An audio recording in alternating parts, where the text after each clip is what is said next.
On. So let me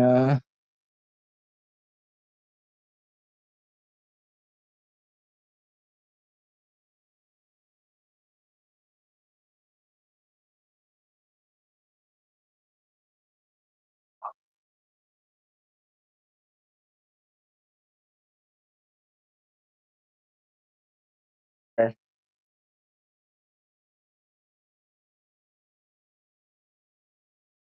Uh, it's always something. It really is. On my end, like the level of tech stuff I have is daunting.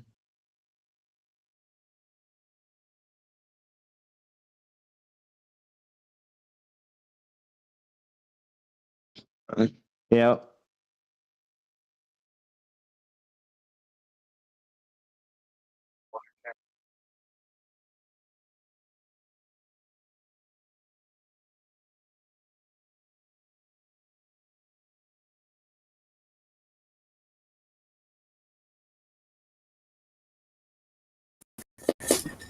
Yay. All right. Ooh. Okay. So we are live after some technical difficulties. Here we are. So let's try this again. My name's Dustin, Proficionado. This is the Dominance Dialogue. Tonight we have Dustin Becker from Exquisite Pain Toys, and our topic is Danger Dom Dominant, Tops Lost in Safety. Dustin, care to introduce yourself again, and a little bit about your experience? For anybody that doesn't know, Dustin was our very first guest. At this point, 22, 23 episodes ago. Yeah, my beard was a lot longer then, so I feel like I was dommier then, right? So I am the owner, operator, creator of Exquisite Pain Toys, selling wonderful toys around the world. We also teach classes through Exquisite Sensations, our other sister company, both in person and online. We post them. BDSM is pretty much my life, my wife's life. We do it live every Sunday, so we're very active. And now I'm where all the Dustins come together, which is on your podcast. Yeah. I mean, it has to be something. I'm so happy. I'm so happy you selected me to come talk on this topic because it's so relevant to our life right now, with consent being a core of it. I agree. Honestly, when I thought I was going to have to cancel the show, I even said, like, to cover this topic has been an uphill battle, right? It's like the gods don't want me to talk about it, but I don't care. I'm going to talk about it because it needs talked about. And there's very few things that I fear as a human, and one of them is when one side is only allowed to speak. And to my knowledge, I don't know if there's been quite the conversation that we may or may not have tonight. I personally have not witnessed any top focus safety at all in over a decade inside of the community. And that really makes me nervous. I don't know. Don't cancel us, right? Or just messages. Don't cancel me. People try and cancel me all the time, man. And like when they try to cancel me, for some reason, we just go further, right? So it's interesting. Well, there's probably a really good quote if I thought about it for a second. But in my opinion, when you're saying something that's moving and monumental, you're going to cause waves, right? And some of those waves are going to crash, and that's okay, right? I mean, we've talked about it many a times that our words or our thoughts may not resonate with everybody, and that's okay. Your words and your thoughts may not resonate with me, and that's okay. There's space for everybody. Mhm. If I can really quick to touch on one of the fundamentals, I think is what's going on in the communities around consent. Do you mind if I kind of flesh out my take on consent right now? Absolutely. Feel free. So we've taken consent to be permission, and consent is usually from the top, asking the bottom for permission to do whatever. The problem with that. 1 second, Dustin. I made a boo-boo. I think I accidentally cut your feed. There we go. Okay, now we have you back. Technology is amazing. So what I was saying was we have a problem with the concept of permission. Back when I was first getting into BDSM, when you asked or you looked for consent, you weren't looking for permission to do whatever you wanted to that person. You were looking for, are we meshed? Do we want the same things out of this? Coming through pretty choppy.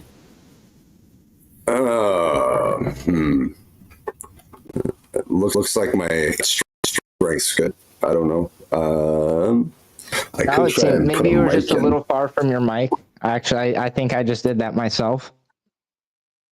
Here, I might even have a mic I can use that'll up the volume quality. Now I hear you really well.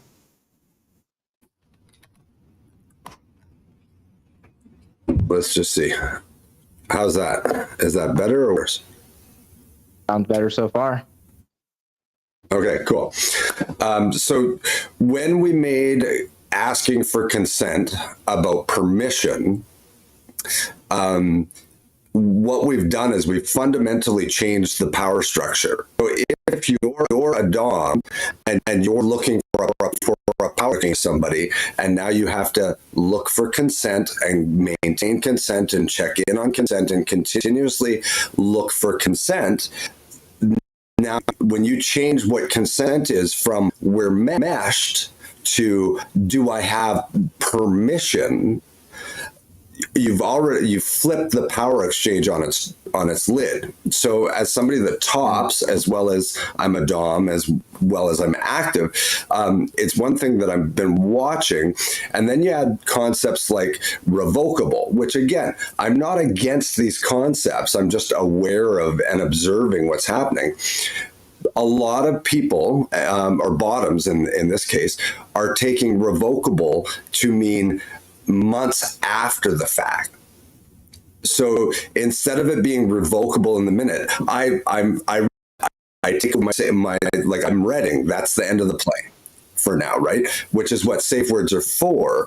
But now nobody's safe wording, and they're waiting till later. And not every case, but a lot of cases. And then their feelings are different. And because their feelings change, now when they look back, they're like, well, yeah, I had permission, but I wasn't really there, and I couldn't give permission. And they're taking away that consent, which now puts a well-meaning dom that thought we're meshed and on the same page because he was getting consent. Now he's abusing them. He's breaking their consent. It's all flipped on its head. So obviously, in my play, have decided it's not safe to top for a lot of people. So I play with my own people. I engage contracts where I never have before, in order to create that safe net for myself within the BDSM world that we play. I think like you hit on something on like the time frame, and I'm still occasionally your audio goes good and then it gets garbled for a second. I'm not sure why. I don't see anything on my end. That tells me anything, and we'll just see how it goes. But there was an episode I did a while back with a gentleman by the name of Neuromancer, and I've brought this up once or twice, where he actually negotiates for the term of responsibility, the length of responsibility, right? Because we have this good moment together, and you feel great about it today, tomorrow, next week. How can I be responsible in 6 months, 6 years, or whatever, right? Mm-hmm. Yeah.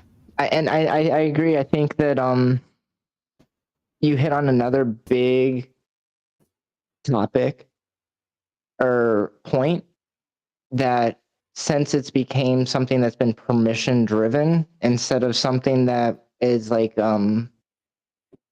in my words, it's more like it's a team thing, right? It's an activity, it's a shared experience.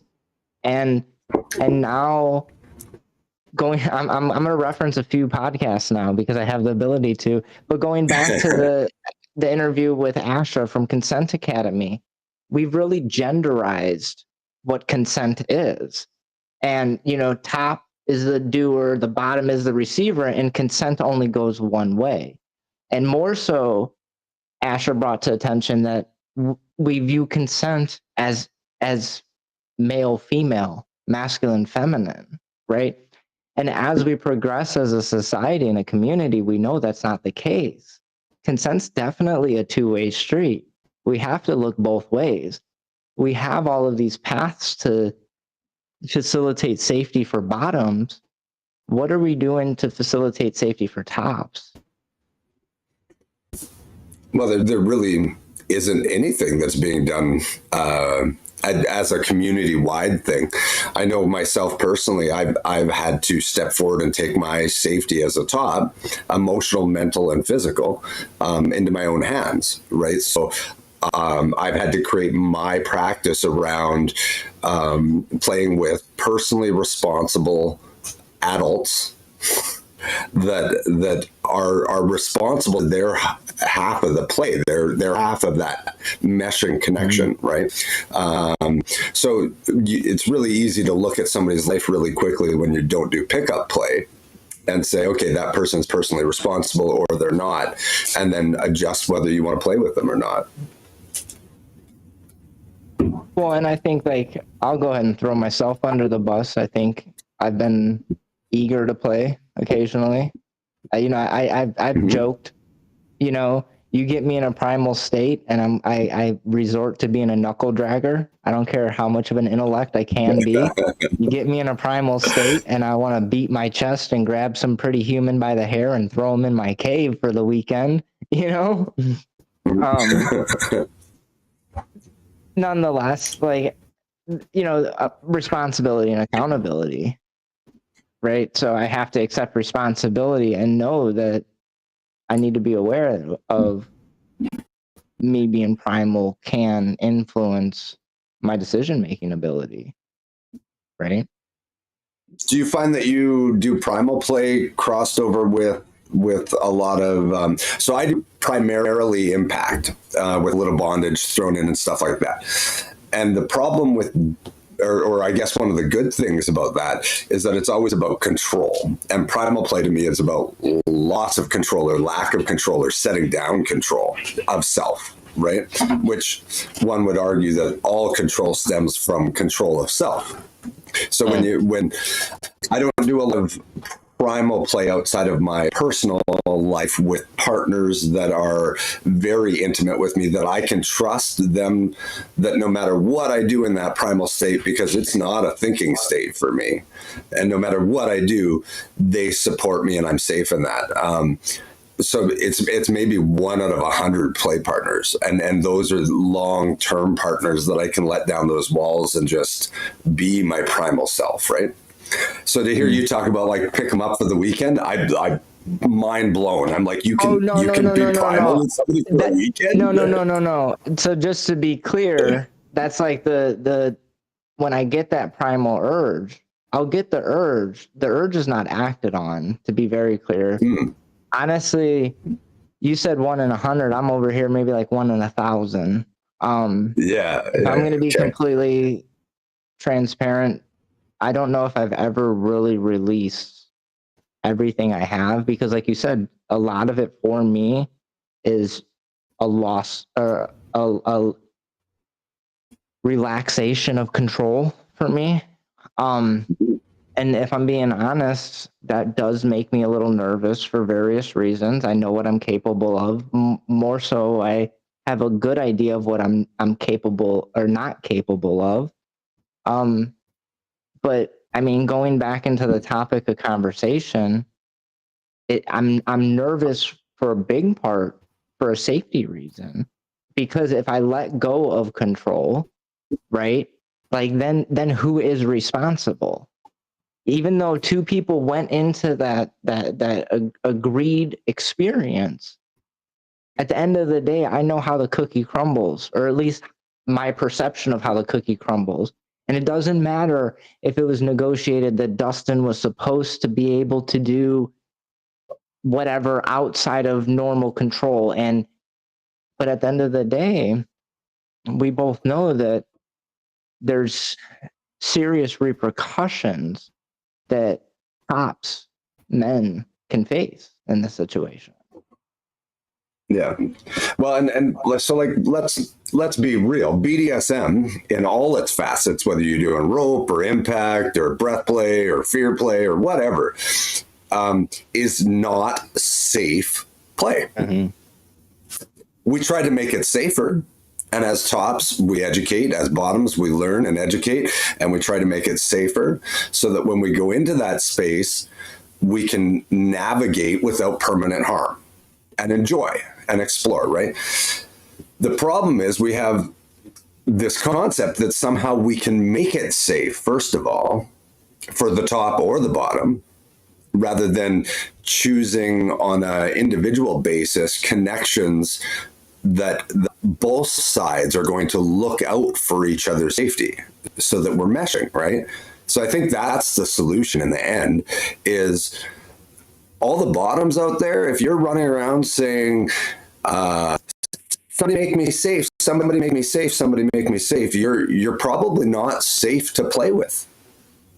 If you're running around out there saying, how can I find a top that I can help them be safe and they can help me be safe, then you're probably going to find somebody that meshes a lot better with you.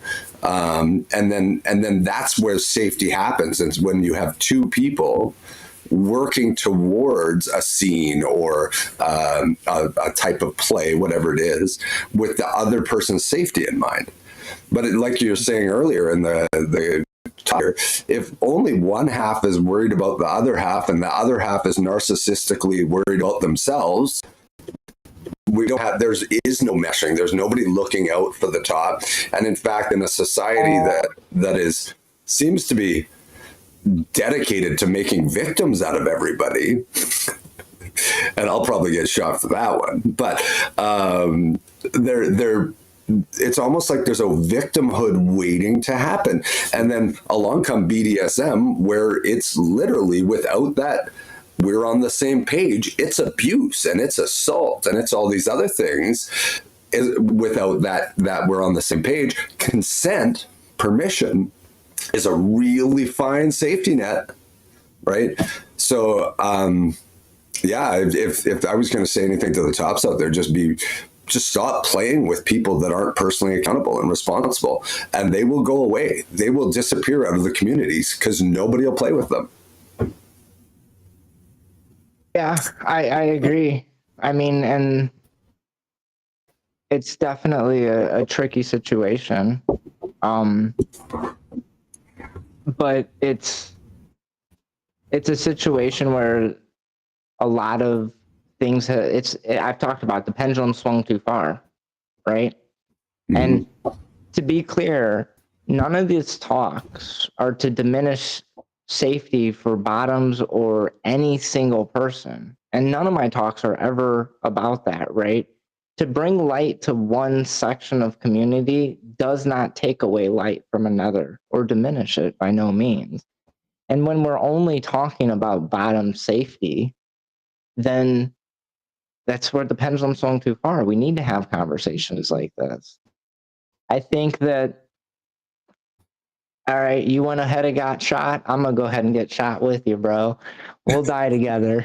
So going back into when I was first getting involved in the BDSM community, one of my early mentors, they instructed me, how do I find, I'm asking, how do I find good people to play with? Right? Like, and if I'm being honest, I'm how do I get to the sexy time, right? You know? But, you know, I'll never forget one of the things that he said to me was, don't let somebody that has a core of their personality be about victimization or mental illness. It's okay if people are depressed. Cool. But if that's a core part of their personality, if they have to put it on their Fetlife profile, I'm going to go ahead and opt out personally, right? Mm-hmm. I'm not trying to diminish mental health.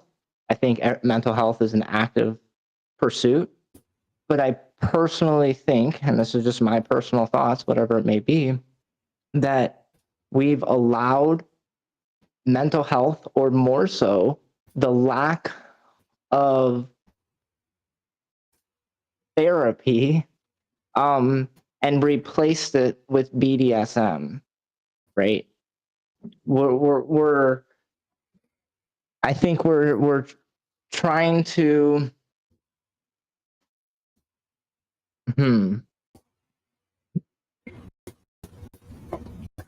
BDSM is not a replacement for therapy, and I think a lot of people are treating it that way. So up here, the focus is on a meshing, because BDSM can be a very effective part of therapy, in that when you're vulnerable to that level, when you're utilizing ages-old techniques like the church always used of self-flagellation and paying for your sins and such to let go of things. Nobody is teaching people how to let go anymore, how to set down those burdens. So they're walking around crumbling with each step because of the weight of everything on them. And one thing about BDSM is it's really, really, really good at dealing with shame and guilt. And there's all kinds of psychological reasons why. But in offering therapy to somebody through BDSM, there's all sorts of benefits. Should it take the place of a therapist and a trained counselor? Nope, never. Right? But I do think it has a lot of therapeutic value to add to people's lives, to bring to the table in a healthy way. No, I agree. It's not a replacement. And I think that a lot of times people are coming to that community not mentally stable, right? And that's the problem. And actually, we got a great comment in the chat that sums it up probably a little bit better than I did. And the comment is, BDSM is mentally difficult. If you are not solid in your mental state, you should not be actively doing BDSM unless if there is a psych involved to prevent further harm. Yep. And I think Absolutely. That's where I think, to go back, my thought, I got a little derailed, and the biggest thing was, what I was told is, you want to stay away from people that don't have responsibility, right? That it's not my fault. It's because of X, Y, or Z. I'm just like this because of A, B, and C, right? And for me, as a dominant, that is a beyond a red flag for me. Like, it's interesting if you flip that, and a sub was looking at tops and saying that person's not personally responsible. That person can't take care of me in that scene. The feeling from when you flip to a perspective, it's like, yeah, totally. If they're not personally responsible, how are they going to be responsible for you? And How do you build trust when you flip it? But then you put it the other way, and it's like, well, no, like, you just need to understand they're dealing with stuff, and like it the heaviness of being able to trust your play partner is is because of the physical, and I think is the main thing. Let's be real, in any kind of scene, the bottom has the greatest of the physical risk. Right? Just being honest, they're taking, right? However, there is a huge amount, as a compassionate, sadistic top, I love hurting people, but I want to feel good about it. You know what I mean? So if I don't have a bottom that realizes, hey, it's you are the one that fills that cup. You are the one that says, hey, that was awesome. I really love playing with you, or let's talk about how to make it better, or whatever. But the bottom is the one that takes the weight of the guilt and the shame that a lot of sadistic tops would carry around if they didn't have that outlet and that person saying, you know what, you did well. I enjoyed that. Thanks for helping me. But so there's a lot of the emotional and mental risk is equally weighted, even if the physical isn't. Right. So we want safety for bottoms. We want tops that are educated. We want bottoms that are educated. But I think really at the end of the day, both sides need to look out for each other if they're playing together, both on an individual level, but also as a community. Like if you have a community out there that's running around not looking for the safety for the tops, just looking to blame any tops that don't match whatever rigid guidelines they have, instead of trying to make safety flow both ways, then that's an unsafe community, just like it would be an unsafe relationship, right? Well, and I think that's like the big thing is, you know, a big thing you hit on here is you need educated bottoms. But where's the bottom education? I mean, who teaches bottom classes? They're few and far between. I mean, I can only speak for what I know, what I see. I mean, specifically in the rope world, they've only started to surface over the last few years, and even then, they're few and far between. So how do we get educated bottoms? And why is the education so focused on the top, right? Is this going back to where... The doer. What's that? The top's the doer. So that's who we're trying to teach. But like I teach classes, and at every class, about 50% or more of the class, regardless of what I'm teaching, are bottoms. They are showing up. They are wanting to get educated for no other reason than it's going to be done to them. So they want to recognize what's safe, what's not. They want to be able to see that. I also use another website, and I don't know if you want me to send it to you later or mention it now, but it's awesome, some resource for subs. Okay, it's just submissiveguide.com, www.submissiveguide. And I generally send any subs that are new or anything else to there and tell them, ask your question in the search bar and see what comes. There's thousands and thousands of articles on protocol, on emotional support in BDSM scenes, on knife play and specific types of play. So it's all there. Unfortunately, and this is just going to be a stereotype, but tops generally are doers, and they're going to go out and they're going to search out and find and learn. Bottoms generally aren't, and have a lot of things like, well, maybe I'm bugging somebody to ask this question, or just things that stop them from reaching out and actively pursuing the knowledge that they need to keep themselves safe. So there is a little bit of and I think that inhibition. Even then, because I will agree with your statement that like a lot of times if you go to a class, even if it's like an impact class, you'll have impact bottoms there. But more so like when you said that like an educated bottom, I see the value in the bottom knowing what's going to be done to them.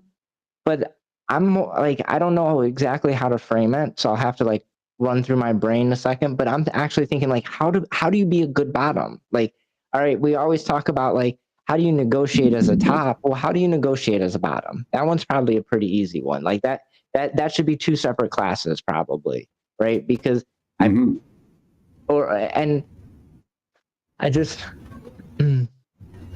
I wonder. I think that's a great idea, Dustin, because if bottoms were going into it with an idea for their tops, if they were going in it saying, hey, we've talked about what I need for aftercare, but what do you need for aftercare? Right? What do you need for mental care? What do you need for emotional care? Does your shoulder hurt after swinging a flogger? Can I give you a massage after? Would that be, like when we start looking out for each other, the whole scene changes. Absolutely. Well, and like, it's funny, some of the things you said, like, I'm like, green flag, green flag, green flag. And it's interesting. Not that long ago, I played with a new person to the community, and they went over my consent form, and they're brand new to the community. And then they're like, what about you? And I was like, huh? And now this is a consent form that I've used in various amalgamations for 6, 7, 8 years or whatever, right? It's constantly being improved. And then this brand new person just like smacks me in the head, like, what about you? And after that, now I have one question about me on my 2-page consent form, right? Which is just one of 6 documents to play with me, right? But nonetheless, I what are you willing to offer me, right? But I have had not many opportunities where a person has, without asking, come up to me, well, what does aftercare look like for you? And the first time, it kind of threw me off, because I was like, did it floor you? Wait a second, aftercare for me? Oh, well, and then I'm sitting here, I'm just getting ambitious. I'm like, I want some cuddles, a bubble bath, maybe some tea. So maybe we're doing it to ourselves, Dustin.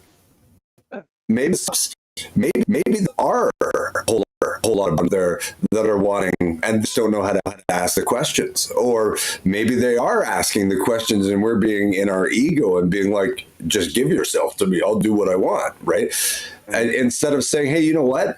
It is emotionally heavy for me. I need you to come to me afterwards and tell me how amazing I am. Not because I need the ego stroke, but because I just hurt you. And I need to know that was a good thing for us both, right?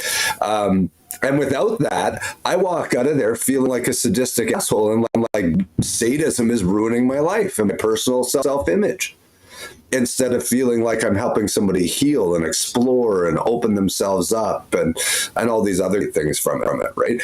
So like, being able to look at ourselves as the tops and say, hey, my shoulder is going to hurt after this. I would like to negotiate a shoulder rub in after, right?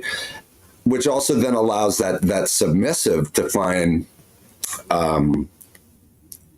a way to offer gratitude potentially, or connection and care, just like we need as tops. We need to be able to offer care and that kind of stuff, right? So maybe it's not just bottoms that aren't looking to protect their tops. Maybe as tops, we're not telling them what we need, which is what we tell them to tell us. I'll 100% agree with that, right? I mean, it's taken me a long time to realize that, it's easier for me to tell someone what to do or what I want than like for what I want for me, right? I think that's like the time old thing, right? It's always easier to help somebody else than help yourself, kind of a deal. And if I'm going to go ahead and throw it like just some of my personal experience, it also seems that like as a heterosexual authoritative figure, right, male, if I ask for something, I could be perceived as a creep, no matter. And I've talked about this creep word. It just baffles me, right? Or I could be perceived as predatory or something. And maybe that is honestly just some work that I need to do on myself, or more often, well, not more often. I don't know what I said. More, I've seen other experiences similar to mine, where if a guy says, hey, look, I don't really want to tie you unless if I can tie you and then fuck your brains out. Oh my God. oh my God, I don't want to get into that. Well, that's fine. Then we don't have to tie. Then But you now don't have all to of a tie. sudden, Yeah, like this guy, he's some bad rope person because he only ties people if he can, do X, Y, or Z, whatever it may be. And I think some of it is tops just need to advocate, and I think also advocate properly. Like if you want to tie somebody up and fuck them, that's probably not the path to delivery, right? There's more elegant paths. Be honest. If you're being open and honest and upfront with people, I don't see a problem with it. And like that's not my path. Like I very rarely include sexual energy or sex in impact scenes unless I've got a sexual connection with that person. I don't use impact as a way to find fuck buddies. Like it's just not what it is. But as long as somebody's open and honest about it, I don't see any problem with saying to somebody, hey, you know what, I'll beat you, but I need to fuck you after. And if that doesn't work, that's cool, but we're not going to play. That's a boundary. That's a personal line saying, hey, do you mesh? And if the other person's like, no, that doesn't work for me, then great. You don't mesh. Don't play. And don't whine about the other person not meshing with you. Like you want different things. Go play different sports or whatever it is you want to do. But that's what's happening. People make those comments, right? And they're like, we don't mesh. And from the conversation, we don't mesh. You got to end it there and not complain that it's the other person's fault that you don't mesh. No, you just, there's not a bad guy and a guy. You just want different things, right? Absolutely. Right. And I mean, it's funny because here's one of the things where we differ is when it comes to impact. If I can't be sexual with that person, I don't want to impact, because I've even defined it on my Fetlife, just so everybody knows I am a sexual sadist. Now, does that mean I actually have to have traditional sex? Not necessarily, but more than likely I'm coming. If you're crying, I'm coming. Okay. But I've had to be very, what's that? Oh, sorry. You just made me think if I'm ever in a situation where I can't get hard, I just arch my foot until it aches. And so I might be a sexual masochist a little bit. And I've got myself off by doing that during really bad lays. And then I'm like, okay, I'll never see this person again, right? Like, but. Yeah, no, I mean. Sorry to interject. But like I said, I don't even want to engage in that type of play. And honestly, most of what I do, I know we use these words play, and it's something that actually I tried to get away from more and more, because a lot of this isn't play for me. This is my life, Sure. And a lot of this, I think we use play and it kind of diminishes some of the severity of what it is. And I think that reduces some of the shame that could be associated with it. But that's way off track. Remind me of the name a bit, though. Yep. But nonetheless, like for me, like as I've been in the community now, it's this started with intimate partners and close partners. I've never really been into pickup play. And for any tops that are listening, I think the single key piece of advice that I could offer anybody, for whatever it may be, is to focus more on character than the BDSM sprinkles, right? Those come. Character is something that is hard to change, at least ethically or legally, I like to say. Nonetheless, so back to shame. You want to talk about a little bit about shame? I like shame. It's currency around here. Right. It kind of takes us places. But so I recently ran into a new term within the therapy and psychology side of things called desire smuggling. Ooh, okay. I think I'm familiar. And And how desire or smuggling works is when you aren't personally accountable and responsible to yourself, and specifically in this case your kinks, you carry them with you, and you look for somebody that will take your consent to do that with you or to you. Okay. So then, and the reason why you do that without owning it yourself is you can say, yeah, well, it's not really my thing, but I'll give you permission. And then when the shame or guilt comes up after that you were into that and they did that to you, you can project that onto them, that shame or that guilt. So it's a way for people, and it's not yet necessarily conscious of it, right? But it's a way that people tend to smuggle their secret dirty shame into connections, but not take any of the responsibility for it. Instead, they project it. So it's kind of in line with blame, but it's things that you could accept. If you like getting pissed on, get pissed on. Like, own that. There's nothing. We're in a world. One thing I like about BDSM is we're in a world where, as long as you mesh with somebody in it, do what you want. It's not hurting anybody but you and potentially your partner, depending on if they're top or bottom or whatever, right? But I think the big thing is it's not causing harm, right? So going on to that pissing thing, if you piss on some random person, that's a felony, right? In most states, I don't know about in Canada, right? But it's a felony in the United States. If you piss on a cop's leg, if you piss on a cop's legs, you're going to jail. Like that's assault. Yeah. Where now let's add a little bit layer of consent.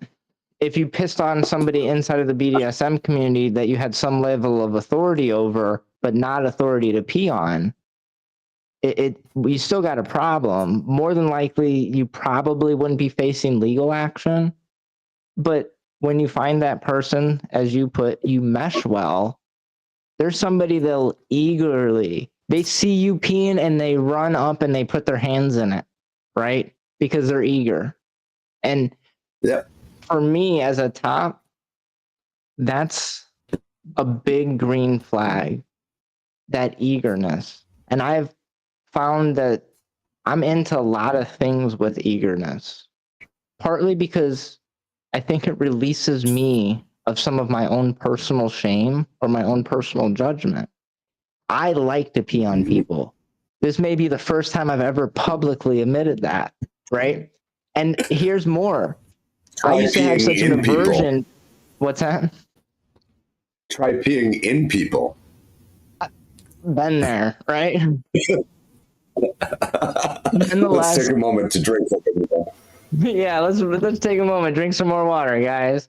But the thing is to be fair, this is nothing I would ever necessarily ask out of somebody. Every situation that I can think of, and I will add me a little bit of a leeway that maybe I'm forgetting something, but I'm fairly confident in every single person that I've ever engaged with any kind of pee play, they asked me.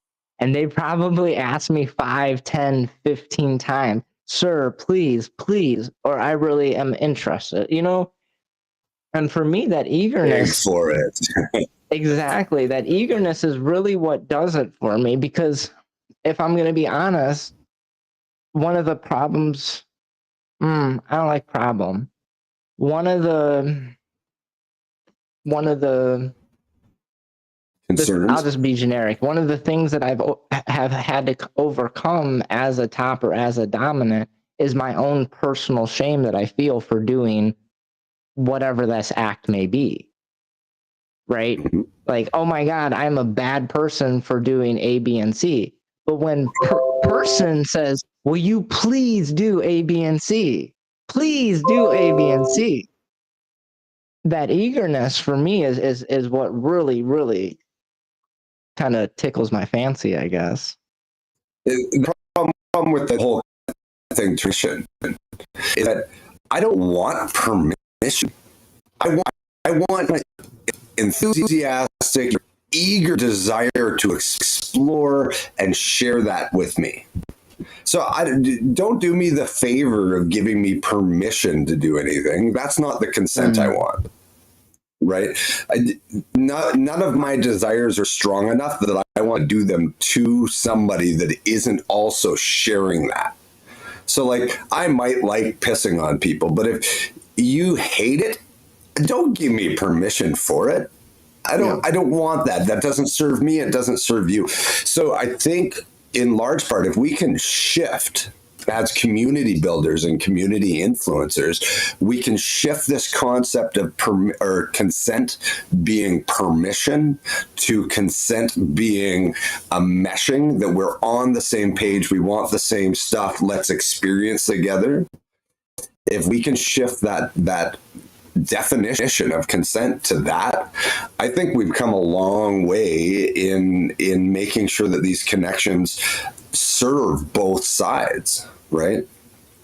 And like, for instance, go ahead.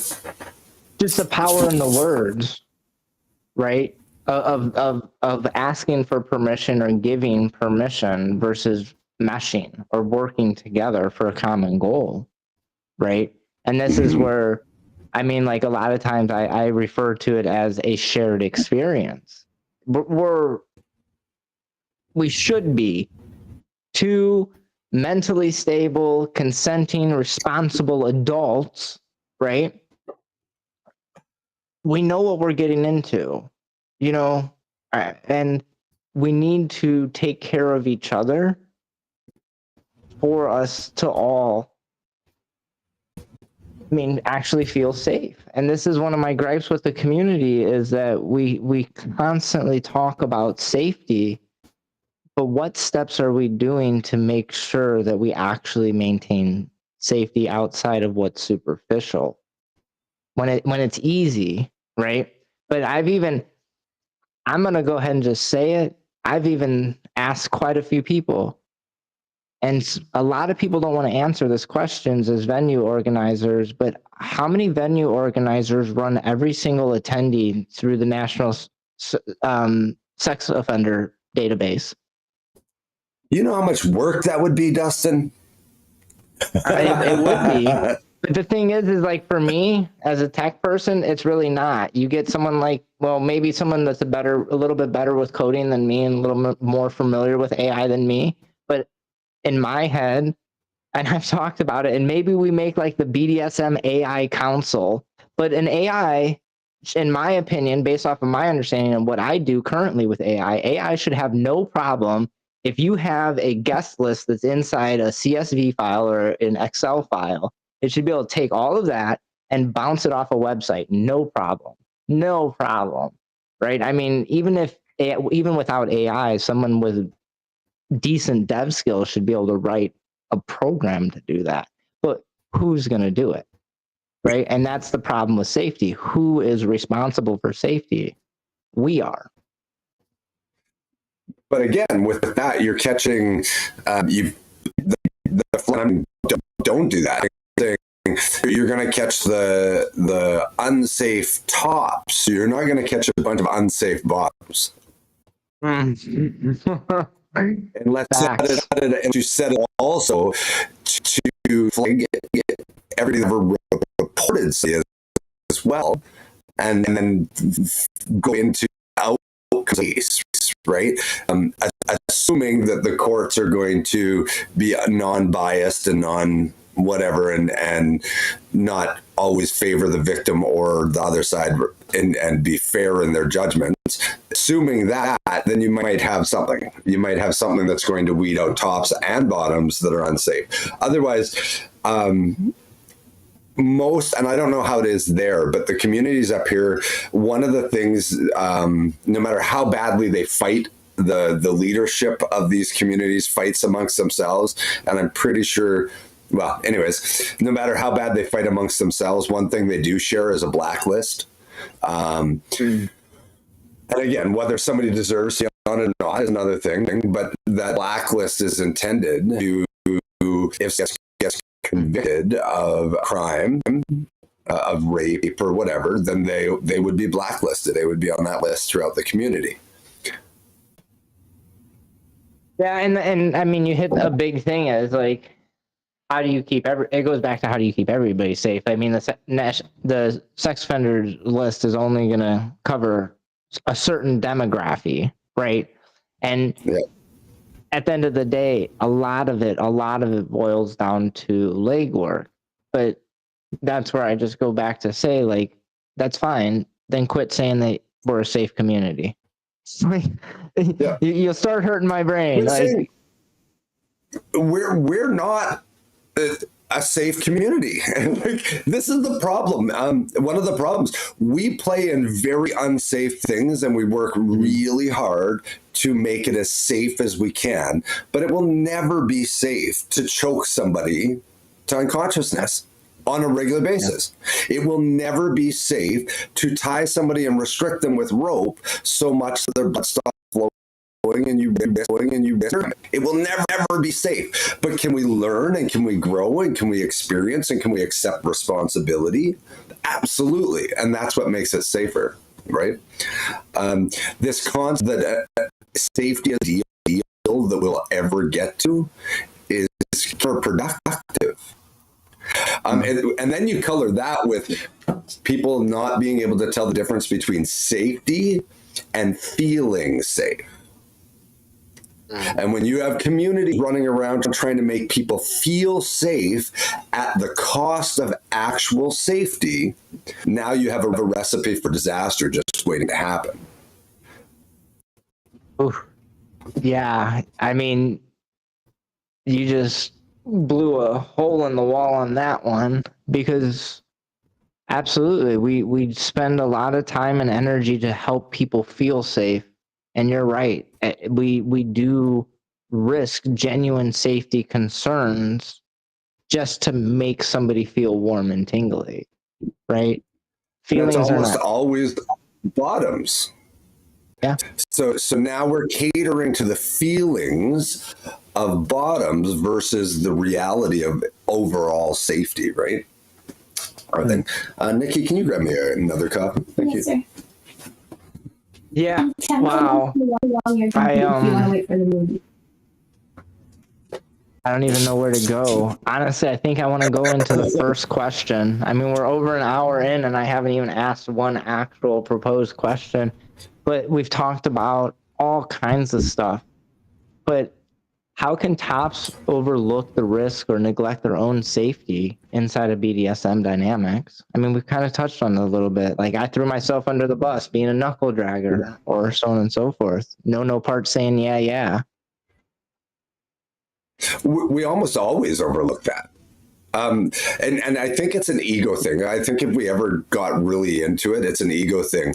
That if you're confident enough to take that kind of level of power over somebody else, it's a small step from that confidence level into egotistical behavior where it kind of goes back to that, no, I don't need anything, just give me your power and I'll do what I want with it.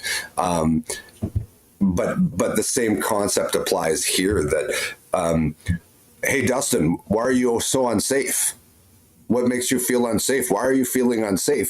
You're not going to say, you know what, I do feel unsafe. Usually you're going to be like, no, I make my own safety. I am safe. Yeah. You're not, you can't affect me. You can't make me unsafe. Right. Which is ego. It's ego. To be able to sit back to, you know what, I really do feel unsafe in this situation and I shouldn't be playing with you. Like that takes a suspension of ego to be able to realize that somebody else can make you feel unsafe, whether you're a top or a bottom. Yeah, I think it's hard to advocate sometimes, right? Whether you're top or bottom, it's hard to say, hey, I don't feel comfortable right now. Hey, what you're doing, it's not sitting, it's making me feel funny, right? We're back to that feel, right? But I think that, I don't know. I mean, I know that I can go back and be like, there's stuff that I've done that I didn't necessarily wanted to do because I didn't advocate for myself for whatever reason that may be. And it took me a long time to actually sit back and look and be like, well, shit, I guess I need to be responsible for this, right? You know, we talk about the safety stuff, and I, like you said, I think we made it out into some ideal that we're going to achieve, and I don't think we ever will.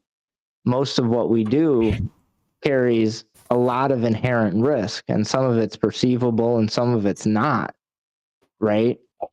And I think we've already touched on it. Most of the bottoms or the submissives risk is perceivable. It's, you know, it's, you see the risk, or we understand and respect it. And I think that a lot of times we choose to not see, like, for reasons like you stated, because of ego.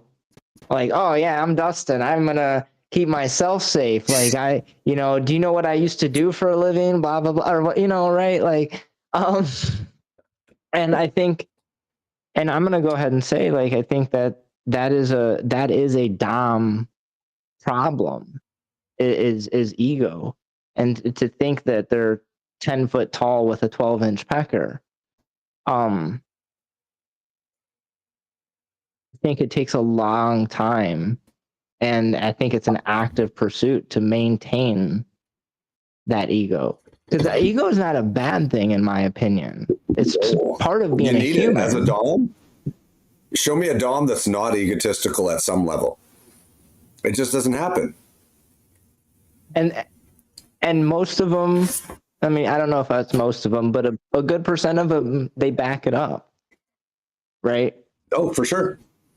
You know, I don't need to be egotistical about my rope. I'm pretty fucking confident in my rope skills at this point, right? I'm sure, can it be conveyed as me being egotistical or me being cocky? Maybe. Sure.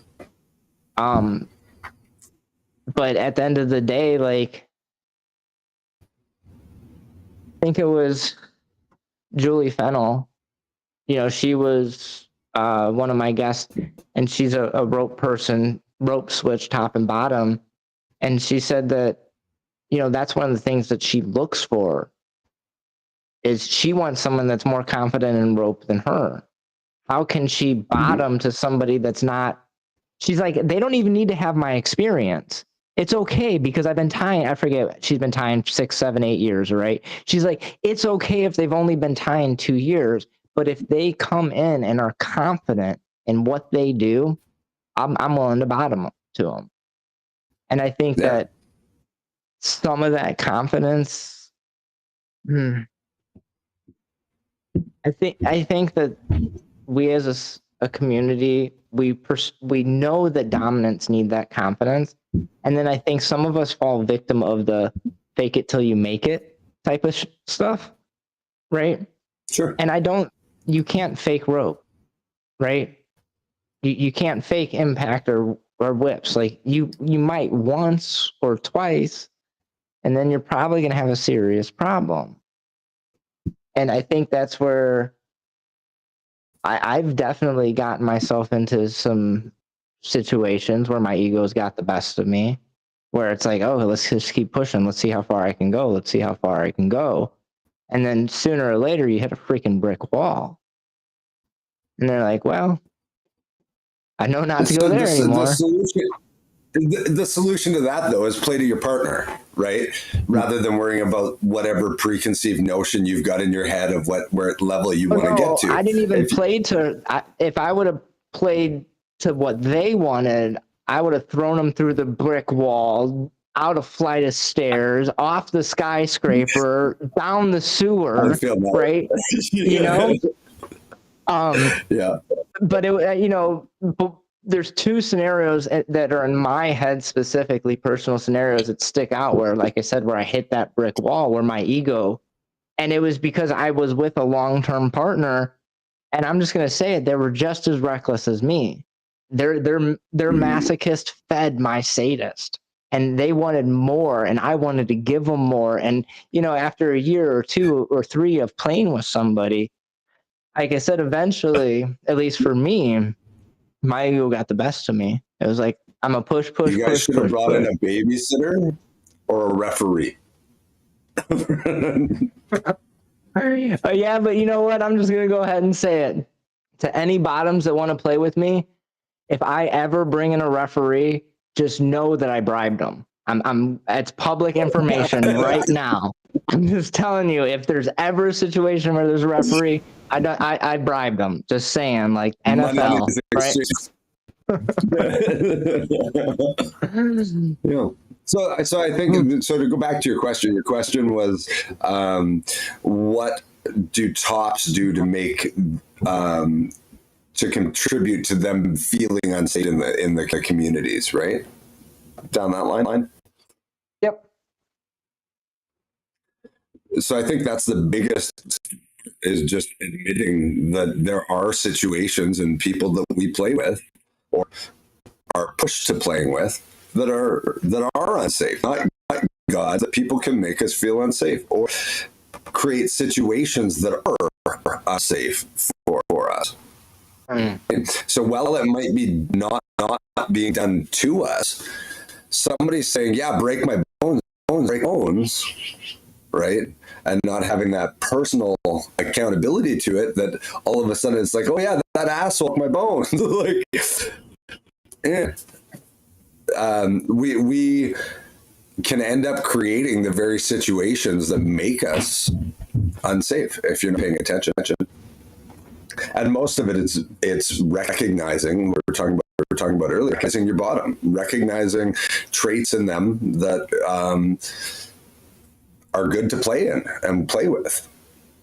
Right. So if somebody, like, for me, it's personal accountability. If they're a poor me or blame person, I just won't play. Like, period. If you can't take responsibility for your own life and your own choices, and you're going to put it all on somebody else, or just turtle in the corner and beat yourself up about it, instead of trying to make it better, then I'm not interested. You're unsafe for me to play with. I'm not running around in the community trying to tell absolutely everybody out there that you're unsafe, but you're unsafe for me to play with. Man, this is one of the reasons why I love you, right? You hit on a great point. Oh, I love you too. Is someone may be unsafe for me to play with, or I may be unsafe to play with somebody else, but that does not mean that I'm unsafe, right? Mm-hmm. I have personally said to somebody, I'm not safe to play with you, right? Like, based off of what you're saying, I can't get myself into that. I'm going to hurt your feelings. You know what I mean? That's you hit it. That's where, honestly, I'm going to go ahead and have to say that I've had to step up and have some more emotional maturity, because that's usually where I'm unsafe, if I'm going to be honest. I'm usually so slow to play in the physical realm, but I definitely stir a lot of emotions in people. I'm like a magnet, and I'm not trying to speak from ego, right? You either are attracted to me or you're completely repelled by me, like maybe even repulsed by me, and that's okay. But something that's been big for me over the last few years is to accept that emotional responsibility, right? And to understand that for me, that's where I start to get unsafe. Now I come out the gate like, look, I'm not going to be your boyfriend. I've said it time and time again. I'm a bad boyfriend, right? I could be a good lot of other things, but I'm a bad boyfriend. I'm not great with this, that, or the other. And I try to come more out the gate with that, to try to be more responsible when it comes to emotions. But honestly, like, I have a lot of people that come to me for rope, and I would love to get this research done. I don't know how it'd get funded. Maybe we'll start a GoFundMe. But I would love to see the oxytocin levels in bottoms through various BDSM activities. So I'm by no means a neuroscientist or anything, this, that, or the other. I'm just a freaking Dustin. If you guys really want to know, I only have a high school diploma. I went to school for engineering. I got bored and then I did my own shit, whatever that means, right? But in my opinion, we live in a world where most of our hormones are out of whack. We're just overloaded with dopamine. We're overloaded with oxytocin, so on and so forth, especially in ways that was traditionally delivered. I speculate that we get some level of these hormones through this BDSM play in ways that our brains haven't necessarily built a way to cope with, and I don't know if that's a good way to frame it, or to process. And I think back to something Dan and Dawn said when I interviewed them, and something that he negotiates with people, or I don't know if that was the way he framed it, but when people talk about love, it's infatuation more than likely. It's not love, right? I've even had to go as far as, hey, if I tie you, that doesn't mean that you can kiss me afterwards. And a lot of people are like, huh? Afterwards, I've had a few girls be like, I understand. I had this uncontrollable urge to kiss you, but as weird as it is, I didn't even remember your name when you were untying me, right? Yeah. I negotiate. What's that? I negotiate a response if you, in play, start to feel that you love me, then that's okay. But it can't come with the obligation or the expectation I'm going to love you back.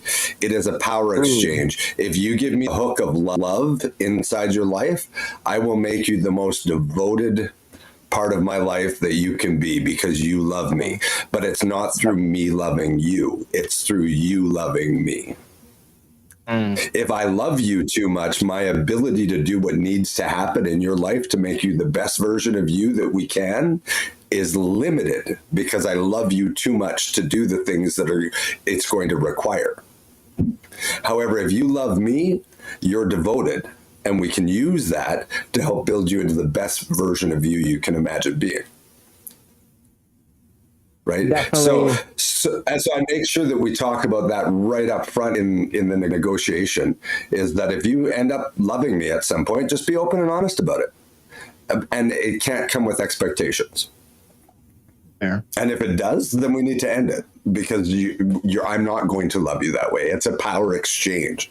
That's kind of love you're looking for is a romantic love. And to me, power exchanges and romantic love, and that's my own view on it, but they're opposite sides, or opposed, almost diametrically opposed. I know, I agree. I mean, I've actually had a lot of conflicting thoughts when it comes to love and authority. But ultimately, I do go back to that love can impede or influence authority in a negative way, right? Sometimes you need to do the hard thing. And if you love somebody, it makes it even harder to do the hard thing, right? Well, and one of the punishment is, to a sub for me, is to send them away. And I never do it lightly, and it's always with a time frame. So it's not torture. Go away until I want you to come back. Isn't it? It's go home for 7 days and think about why you're in this connection, and if it still serves you, and if it doesn't, no problem. I'm not going to talk 7 days. Right. And for a sub that tends to overthink, that's a huge amount of time. In those 7 days, they've lived 3 lifetimes if you hear them talk about it. Right. So being able to do that to somebody that you quote unquote love, that's a twist and a leap of logic that most people just aren't capable of. The disciplinarian style logic of, the 1950s and 60s. This is going to hurt me a lot more than it hurts you type of love, right? It's just not built into our society anymore. Instant gratification. Yeah, absolutely. And that's, I don't know. I think that sometimes I think we confuse what love actually is, right? I've said it a lot. I think a lot of people that are in love are more in lust. And I'm going to go ahead and be an asshole here. If you don't believe me, remove sex from your relationship and give it a month, right? And if you're still together, you're still happy, you're still whole after a month, then maybe it is love and you proved me wrong. You can go ahead and write me a really angry email. I don't care, right? But seriously, I mean, the thing is everything I say to people, I say to myself 10 times over. And I've actually had to be honest with myself and look back at many of my relationships, and they were fucking lust. They were not love. They were not, I cared about the person, but I wasn't necessarily emotionally bonded to the person. Right. But love is an attachment anyways. I don't think. I think love's a choice. It's an active choice. Some days it's easy to love somebody and some days it's not. And that's when it really matters, if you ask me. And the ability to put them first, or put them at least in line with you in terms of importance, right? Love's an interesting one. Yeah. So I guess it's kind of like, we'll get back to the questions because we've been way all over the place. So I think the next segue would be, what are Top's unique vulnerabilities inside of BDSM? And what can we do to stay safe? So to me, safety is a couple different things. First of all, it's on an individual level. So who you're playing with, and you have, but also there's that community judgment, right? As you've alluded to it a couple times with, is this person safe in the community or are they not, right? So I find the first one's easier to deal with in terms of how we're creating that for ourselves, right? The second one in the community at large is a little bit of a tougher one to put the finger on, because now you've got politics at play. Right. And I don't know about your local setup, but I know here politics is a huge thing, and almost every other BDSM community I've explored around the world, now that we're in 19 different countries, right? I get insight into these, as I talk to people, into the BDSM scenes in these different places. And I have yet to find one that's got more than one community that doesn't have some form of internal politics struggle that's branding this person unsafe and that person unsafe and this activity unsafe. And so in terms of vulnerability, just by being open and honest about what you're into and what you're doing, you're vulnerable. Mm-hmm. Especially if you're somebody that cares about the judgment of others, right? You're creating your own vulnerabilities, and that doesn't necessarily, that's not a bad thing to be vulnerable, but it does come with some responsibility to that and awareness of it, right? I think I might have got off your question, but we were talking about vulnerabilities, right? Well, it's the unique vulnerabilities that we face, right? Mm-hmm. And I mean, it goes back to like what we've already kind of touched on a few times. Are the vulnerabilities that Tops faces aren't as easily as perceived, right? And some of the things that I think we've touched on is like emotional vulnerability, right? Yeah. And even for me, I think I'm going to go ahead and say it. It makes me feel a little bit vulnerable being responsible for someone's emotions, right? Even if I didn't accept that responsibility. And that's the thing. If it's open and honest and you're like, yes, I can accept being responsible for your emotions, right? Then you've consented to it, informed consent. I'm going to take responsibility for that. If it's just perceived that if I'm bottoming for you, then you're going to do this, and there hasn't been that conversation, and now you're getting it projected on you like you didn't care about my feelings, blah, blah, blah, blah. Now that's unsafe. There was no consent there. There was no informed consent that I was going to hold your hand and babysit you through everything. You're a fucking adult. Why would I assume that? But you're turning around and you're throwing it at me like it was my responsibility, right? And I say that like I've got a personal, but nothing's coming to mind personally. But that vulnerability, that unique vulnerability down that line, I wanted to talk about the mental line. So there's a lot of gaslighting going on in the world, but in the community these days. When I'm doing a negotiation and somebody consents, and then we play, and I'm in my head, everything's good, and they are communicating, everything's good, and it's a wonderful scene, and afterwards everything's good. And then the next day I hear through the community that maybe it wasn't good, and I didn't listen, and this or that or the other thing, and it comes back to me and through outside sources. That's fucking with my head. Because you're not being open and honest in a space that's the expectation. That's the safety net, open and honest, right? And if you're not doing that, then you're unsafe in play, not the other person. If you're not being open and honest, you are the one that is unsafe, right? Because you're not working with your person that you're playing with towards safety. So that's one of the things I look for is open and honest. If you're not going to be open and honest with me, then we can't play. Or if we play lightly and you're not open and honest, then we're not going to play again.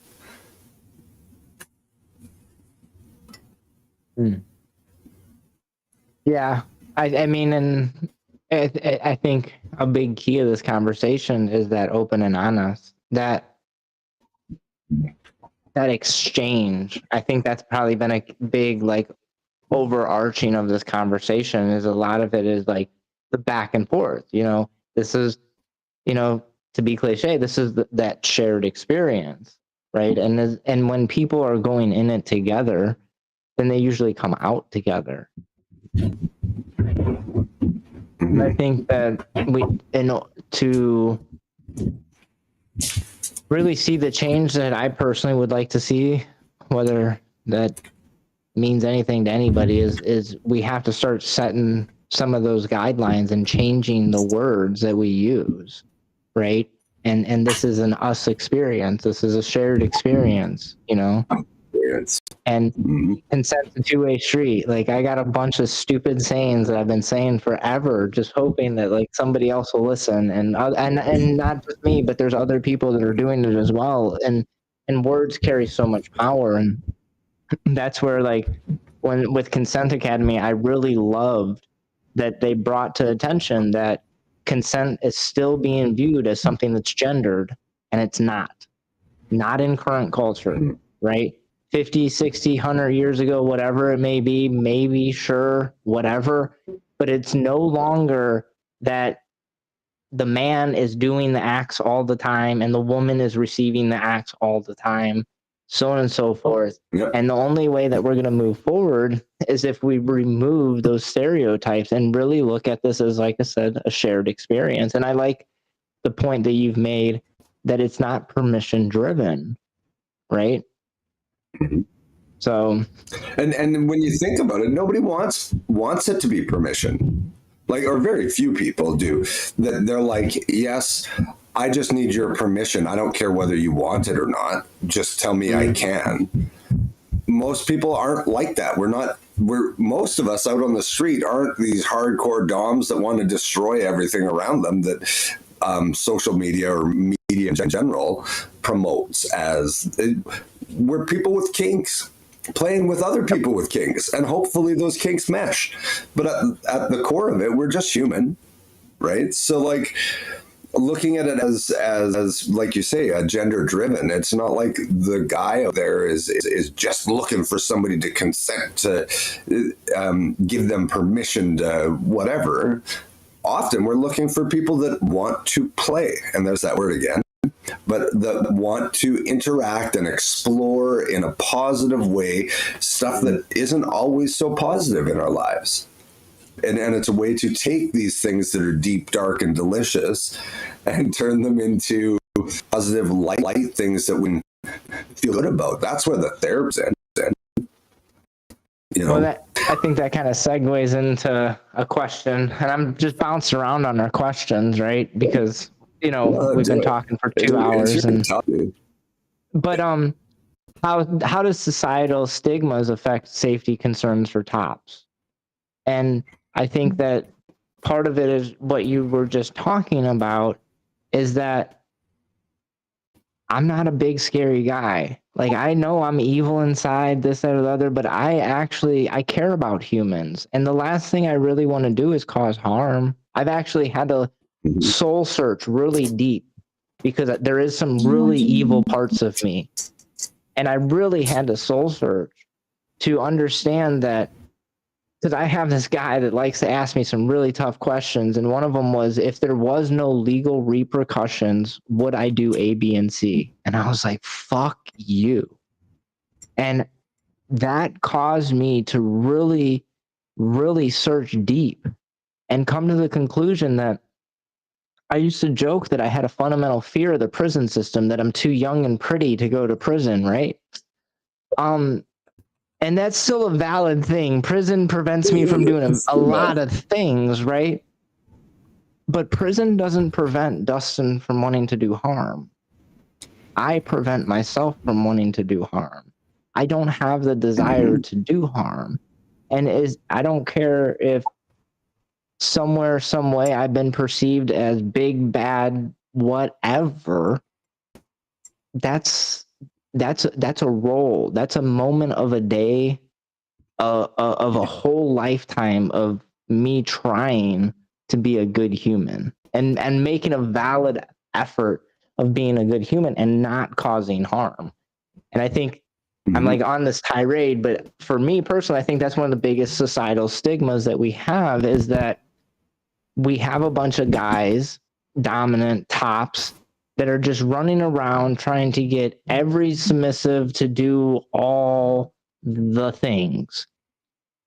I don't think that's the case. You have a couple bad apples that do most of the things. I mean, all the statistics show that you have, you know, like if you look at repeat offenders, I think if you go to the American judicial system, you're 7 times more likely to go back to the American judicial system. Don't quote me, but so the other side of this is anytime you're talking social, you have to be discussing media, because that is what informs the social engine, right? And sensational, pushing the lines of our consciousness is what sells media and what drives media. So, like, for instance, Shades of Grey, and I hate bringing that up, but I'm going to do it anyways. One of the concepts is, well, if he didn't have $1 billion, that's rape, that's assault, that's abuse, right? Is one of the concepts that's out there. And I'm sorry, but Christian Grey is a terrible dom, if he's a dom. Like that, and here is what started the whole push in the whole public social field, right? Is this one flippin' movie that got publicly acclaimed and big box office and everything else, and like it does not depict anything resembling any BDSM that I've ever been a part of or seen.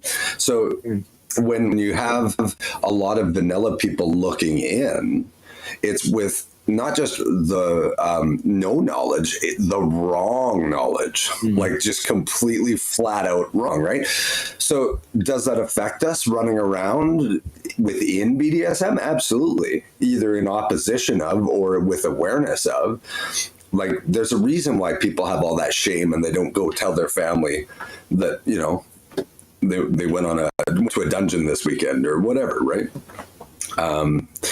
Privacy is an interesting thing, because privacy is one of those walls we use to cover up a lot of shame. stops you from being open and honest. And do your parents need to know? Probably not. But if you're actively avoiding telling them, that's something to look at. Right? Oh, lots of thoughts spinning over here, Dustin. Lots of thoughts. I know. I love throwing these lines out and watching your brain just blah, blah. It's great. So we've already almost at that 2-hour mark, but there's still so much here to discuss.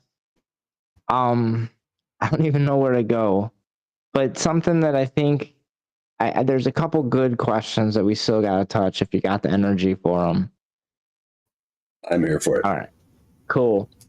So I think the first question I want to hit is, how can tops ensure clear communication and consent in complex BDSM interactions? I personally think that's a tall order.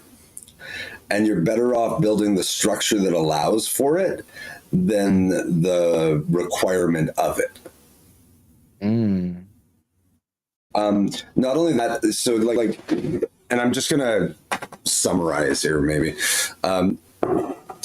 Often submissives or bottoms coming into play are operating at a different level in their life than a lot of doms and tops that are playing with them. So to assume that I'm going to be able to communicate from my dom top space into their submissive bottom understanding in such a way that we are going to have impeccable understanding is like, the chances of that happening are next to nothing in my mind. So being able to communicate into that space repeatedly in multiple different ways allows for a better understanding.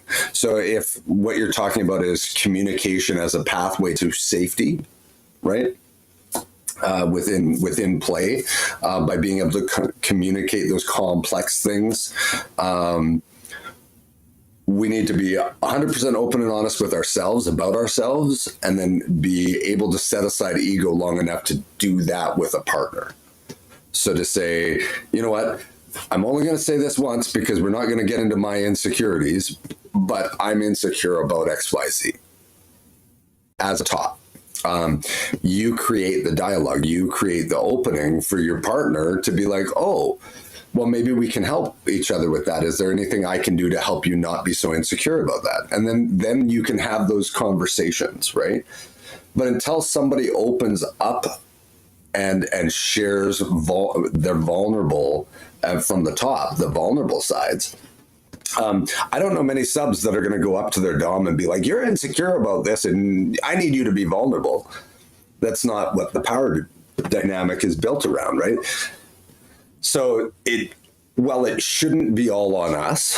There is a certain amount of personal responsibility in your connections to saying, look, we're not going to talk about my insecurities, but here they are, you know, and putting them out there in an open, honest fashion.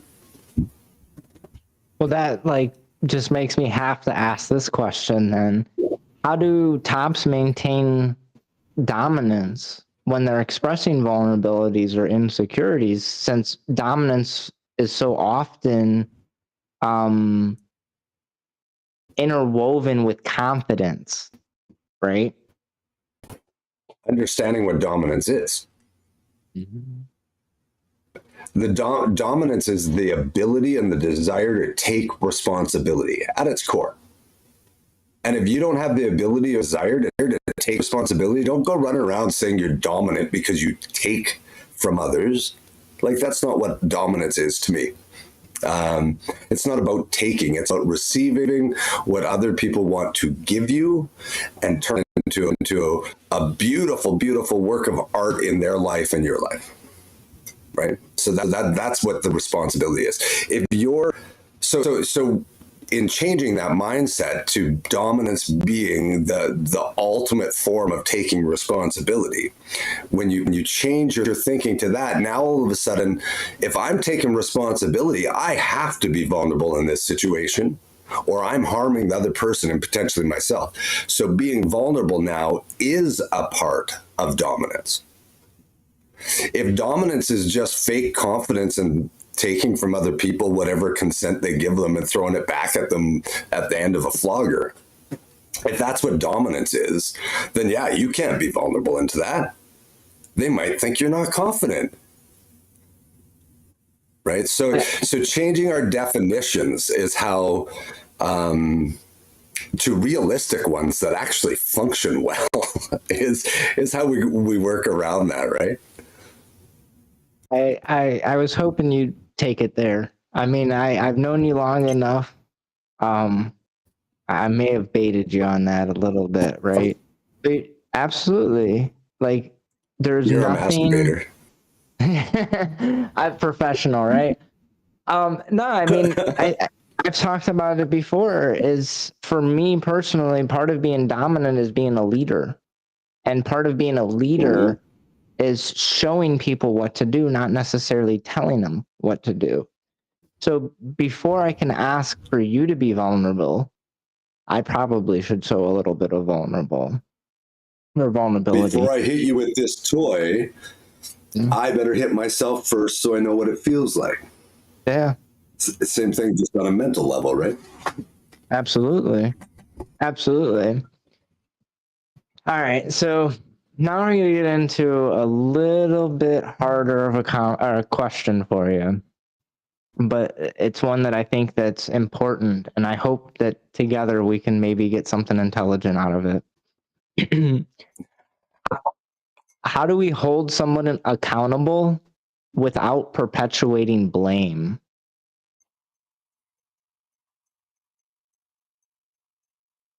Do you want to take a stab at this, or do you want me to? Because I got someone.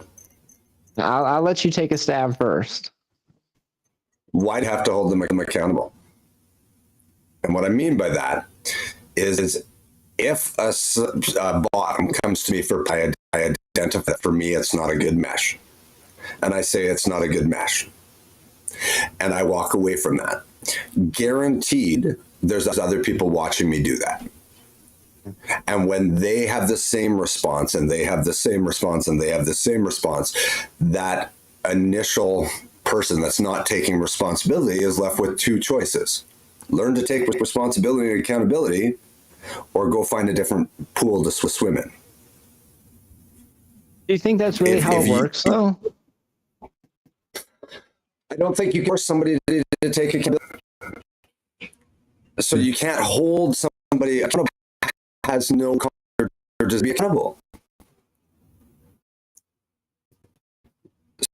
And a lot of energy and put into holding them accountable when you could just be building some more positive and do. And the people that aren't accountable end up moving aside and back. And really what that is being given the opportunity to grow or not, to adapt to, because growth all comes from personal accountability and responsibility. If you're not growing. If you can't be responsible and accountable to yourself, you're not growing.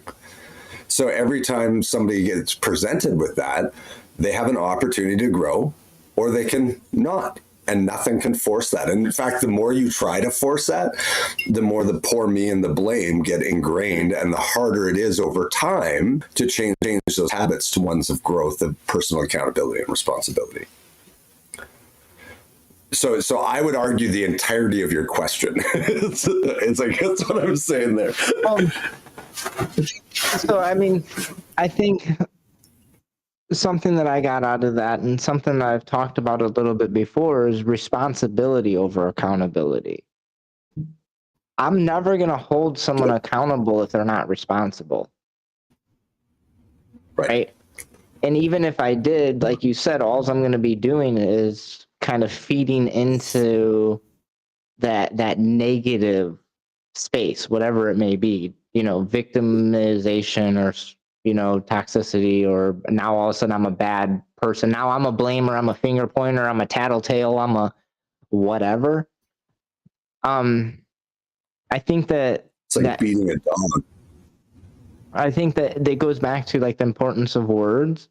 we talk about like holding other people accountable, I think we need to look in the mirror first. We need to learn how to be responsible first before we worry about holding other people accountable. And goes back to like some of my previous statements. Like, it's easy for me to fix somebody else. It's really hard for me to fix myself. So it's easier for me to say, hey, Bobby, I'm going to hold you accountable, than to say, hey, Dustin, I'm going to hold you responsible. Right? Yeah, absolutely. And I think that for me personally, I think that that's something that we need to see grow more inside of the community, is space that encourages personal responsibility. So there's a person that I know of, they have developed a few, for lack of better terminology, best practice documents for the kink community. And they have a new one coming out. I don't recall what it's called off the top of my head. But nonetheless, one of their questions, and they're like, they want to make people more accountable. And one of the questions that they ask is, have you ever injured anybody? Have you ever had a consent violation? And it's not even, I don't remember how they worded the consent one, but I really liked it because it didn't put blame. It was like, has there ever been any question of consent with a previous partner or something along? It was very tactfully worded. And this goes back to that responsibility. I can think of a handful of bottoms that I know of that they actually look for tops to tell them about times they fucked up, because that helps them get a green flag. I remember someone not that long ago that was straight up with me. They're like, Dustin, if you didn't tell me you injured somebody in rope, I'd have told you you're a fucking liar and I never would have played with you. And I was like, whoa. And she's like, well, let's just be honest. Statistically, how many people have you suspended? How long have you done it? You've had to injure somebody. And if you are not willingly and forthcoming with that information, I opt out. And I was like, I completely respect that. Right? I dislocated a sub's rib with my elbow one time, doing pressure points and rolling over and whatever. And like, we do risk aware play. So when we're doing pressure points and stuff like that, that's a risk, right? Anyways, she loves running around telling people, and like, she'll brag it up, right? She's like, oh yeah, and he dislocated my rib and risk aware play, and he took care of me after, and he even offered to get me my drinks instead of me getting him coffee, but I just used my left hand. And like, it's really funny to hear, but it's the same thing.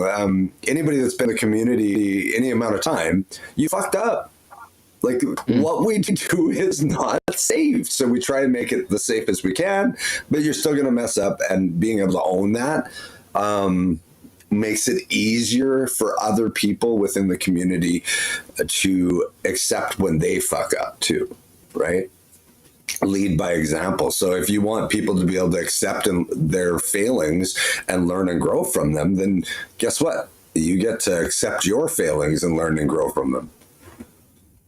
And it's the same thing with personal responsibility, like we were talking about.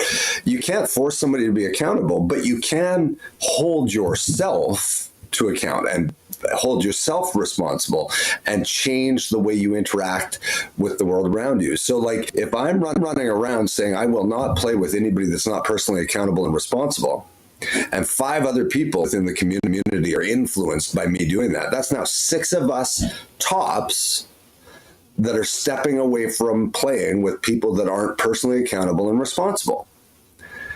And if each one of those has one person follow them in that vocalization of what they want as a response from a bottom, that's now 12 of us running around. That's a pretty, and like we have relatively small communities here compared to there, but that's a pretty good subset. You think that's not going to make a whole bunch of subs and bottoms running around being like, I need to be personally accountable and responsible, aware of it, and putting some focus on it, right? So it's not up to us to run to them and bash into them.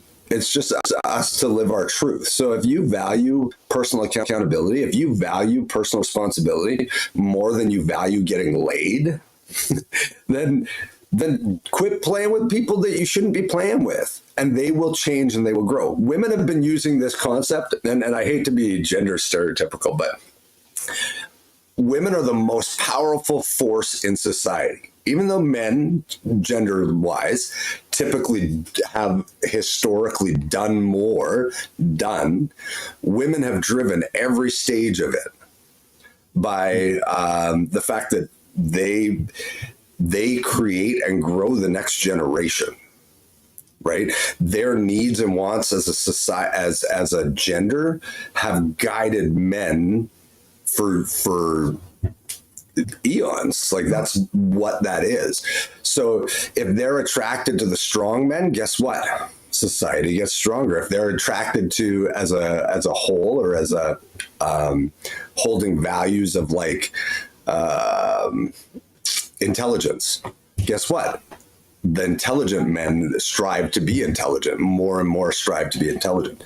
So, and it doesn't really work in the reverse until media steps in. But so the point I'm trying to make with that is with especially female bottoms, they're guiding the tops, and we as tops should be looking at that process and utilizing it with the community, whether you're male or female. Use that. If I would rather not play with somebody at all than play with somebody that's not personally accountable and personally responsible. And if you can't show me that, I don't want to play. Now, what if we have enough tops doing that? What happens to the community? Well, I think that's where we need to throw some of the tops under the bus, where the ego and eagerness to play on our end.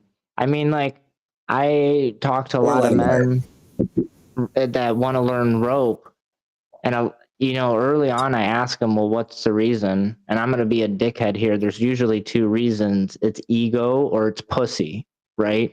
And let's go ahead and figure this out before we get too far into this, right? And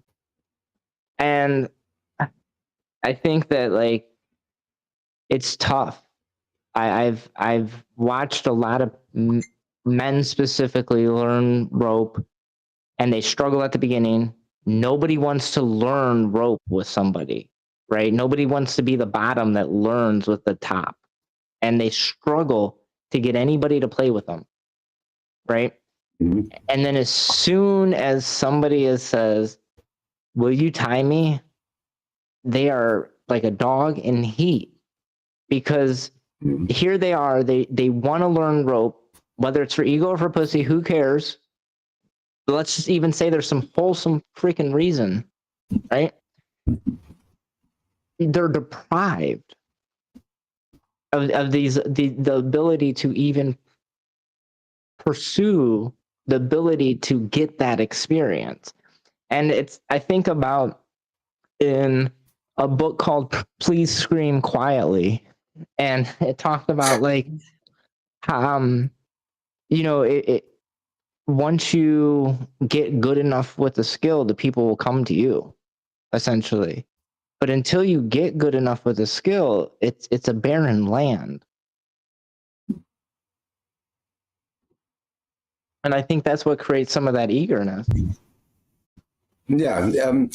If you put yourself in the right places, whether it's through volunteering or paid or community, I think the fear of it is exactly what you've said, but the reality of it is often a lot different. So, like, somebody that really wants to learn rope, I'm just going to put it into rope because somebody that really wants to learn rope, absolutely, if they're going online and trying to find somebody that's willing to take a risk on them and be tied by them, if it's about the rope, right, I think is the key there, then yeah, barren landscape for sure, because you don't have the skills yet. But if you look around to the people that are in your circle and in your life, or put yourself in the community, and you find people you can connect with as people, then all of a sudden, whether it's rope or impact or other thing, if they care about you as a person, they want to see you succeed just like you want to see them. And it changes that barrenness to a little bit of water on it, and all of a sudden plants start growing, right? I see some validity to your statement from my perspective. I don't see it from the community's perspective. I've watched it time and time again where, you know, there's a rope jam, you know, or an educational rope event. And, you know, here's a Fetlife forum post or whatever. If you're a top and you want to tie, or if you're a bottom and you want to tie, and you'll see tops. Hey, I'm looking to learn. But then you'll see the bottoms. I'm looking to be tied with someone that has 5 years experience. I'm looking to be tied with, and that's, I completely respect it. Everybody can have what they want, and maybe my words were harsh, and maybe it's not barren. It's definitely an uphill battle. But you brought out a very key point, and I think it goes back to some of what we've talked about when it comes to safety, character. If you have a good person around you, they're going to want to support you, right? It can even be very connecting. Like, you know, let's have our 1 hour of class time together. It could be super connecting. And I've seen that happen where a couple, they start the rope journey together, and I see it blossom beautifully. But when it's a single top that goes to community, I've seen a few outliers where for whatever reason they were accepted or the chosen ones, I guess. But for the most part, it seems that when a new top enters the community, there's like, just like the name, Danger Will Robinson. We did on one of our lives we did a while back.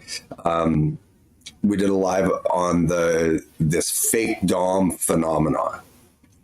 Then instead of saying, hey, that's an inexperienced dom trying to grow and learn, hey, maybe there's stuff we can do as a community or as individuals to help them, and can we have good, powerful, strong doms in society, in the community, in society? Well, guess what? That power comes from somewhere. If you don't build them up, if you instead run around saying, that's a fake dom, then you're the problem. Not them. They're trying their best. They're growing. They're trying to be in the scene. So pointing fingers, take some accountability and personal responsibility, and be like, hey, I'm here this day under the proper guidance and everything else. Maybe you want to go to a class, and I'll let you tie me at a class. I get to be tied under watchful eyes. You get some experience. Everybody wins. Right? But instead we're like you say, running around, I need 5 years experience, blah, blah, blah. You're good luck. Have fun playing, right? In our community here locally, we have a little bit of a footprint, and we use that footprint specifically to encourage people to build each other up. Because that's something we want to see in the community is support going both ways. So what that looks like is often my bottoms and my submissives over the time will interact with other people. There's this whole concept that people are property, and I totally get that. And I see if that's what your dynamic is, but I want my dynamics to enrich and grow the people around me. So instead of owning my sub, I prove my ownership from what they've given me by saying, go play with that person, teach them how to hit you. Right. So instead of it being jealously guarded and you know, all that mine stuff, there's a way as a top to influence the community through action. And I encourage any tops out there that are wanting to change the community to start adapting to be able to actually influence community. I think that leads to one of the last two questions, I think, right? I think is what can we do? What can the BDSM community, how can the BDSM community promote responsibility and respect for all members? Biggest thing that comes to my mind is quit focusing on feeling safety and feeling safe and start focusing on being safe. If as a community leader, you find yourself in a situation where you have to pick sides in an emotional battle, you need to stomp on that hard, quick. And what I mean by that is if you have people bringing their emotional battles to your events, kick them both out. Don't take sides. Give them 3 months to think about it and watch how quickly people start being personally responsible to what they bring to the community. If they realize by bringing junk and garbage, they're not going to be allowed to. They're going to be removed for 3 months to go think about what they're doing. So as a community leader, you got to think beyond the moment and the emotions of the moment often in how you're going to support and run your events. If you start taking the side of the sub or taking the side of the dom, there's no winning in any of that. That exclusionary approach does not have any winning in it. However, if as a disciplinarian, or however you want to see that, even event organizer, you look at the long-term effects of taking sides and the splitting and the ever splitting of community that happens from that. Don't do it. Don't go down that road. This isn't our thing. If you both this is you guys, and if you both can't be adults and live in the same space, then neither one of you can be here. Right? So I think that's the biggest one. But we want people to feel safe. Well, cool. But I would much rather you focus on equipment that is safe to use. I'd rather you focus on making sure people are consenting, not permission, but consenting. Hey, are you guys on the same page? Awesome. Okay, great. Have fun. Focusing on the reality of safety rather than what do you guys need to feel safe? Like, how can we babysit your feelings more? Like, we don't need that. We're all consenting adults playing in something that I think everybody can agree with is not safe. If you think that what you're doing is safe, I have a huge amount of, not you in person, but other people, if they think that what they're doing is safe in BDSM, give it a year and something will happen, right? Because it's not safe. It's something we strive for, but we'll never get there. But you still strive because you should. What are your thoughts on that? I want to hear your thoughts on that question. Honestly, it goes back to like kind of professional practices that I've had is we need best practices. We need standards on a large scale, national, potentially even international. That's definitely a lot trickier, but we need standards on if Bobby comes and says, hey, Susie violated my consent. She did A, B, and C. We need to have a process on how our venues handle that, right? And I like what you said. I think to bring that full circle is also to have the best practices on how to handle these things. Okay, well, Bobby, Susie, it's very clear you guys have some emotional differences. We're not responsible for them. We still want you to be part of our community, right? And we're going to get some visitation going on, right? This is silly that we have to do it, but we value you guys as community members, and we want you to stay here. We want you to feel safe.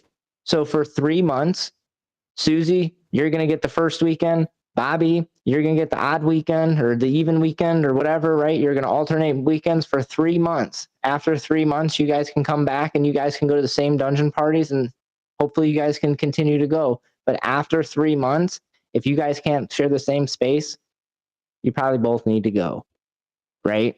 But there has to be that, I'm just going to say it, there has to be a consequence for action. There has to, and more so, I also think there has to be a path for remediation, right? There has to be a path for correction. If Susie violated Bobby's consent, however it may be, then okay, Susie, you know, not only for the 3 months you got to come every even weekend, for 3 months for you to continue to be part of our community, it's going to be required that you take this bottom consent-based class, or, you know, insert whatever appropriate. And I'm not trying to get like too much like the legal system, but the legal system kind of works for a reason. So I would disagree respectfully. And part of the reason for that is I don't think it's the job of event organizers to mediate for emotional squabbles. I feel like that is exactly what I'm talking about when it's talking about safety. Present bottom classes on how to deal with conflict resolution. Great. Yeah, awesome, because you're supporting that, right? But when it comes down to event organizer having to decide between two parties when for something that did not even happen at an event or an emotional scrub, we forget times that in BDSM, up and bottom is a relationship. Dom and sub is a relationship, right? Adults to connect should not then go to the community leaders or the community at large and try to get everybody picking like a family squabble, dividing up the spoils after somebody's death or whatever, right? That's irresponsible. So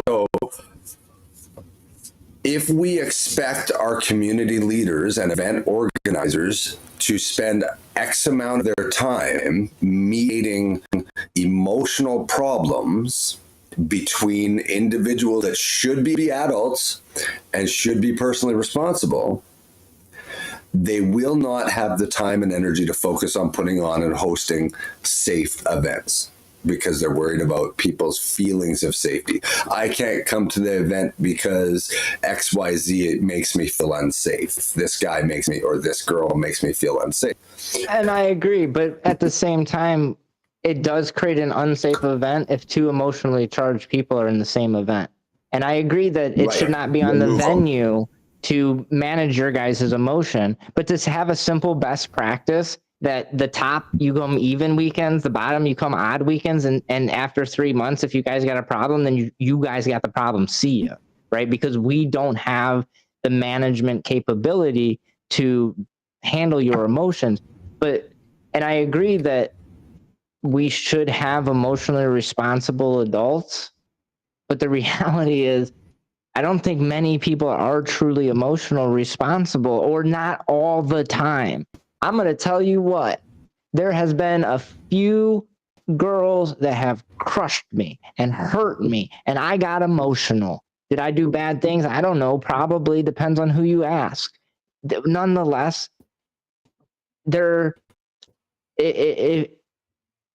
think everybody has that capability to be emotional. Like, I don't want to see Susie, right? So I could take the responsibility of not seeing Susie, but then, you know what? Susie's not being emotionally responsible, and she sees that I'm coming, so she purposely comes, right? And that is, once again, like, outside of my responsibility. It's outside of the responsibility of the venue, and it's completely on Susie. But if we already have best practices that establishes forced responsibility, or I don't like forced, we encourage responsibility by saying, hey, look, you know, you can only come twice a month. You got a problem with it, find a new venue.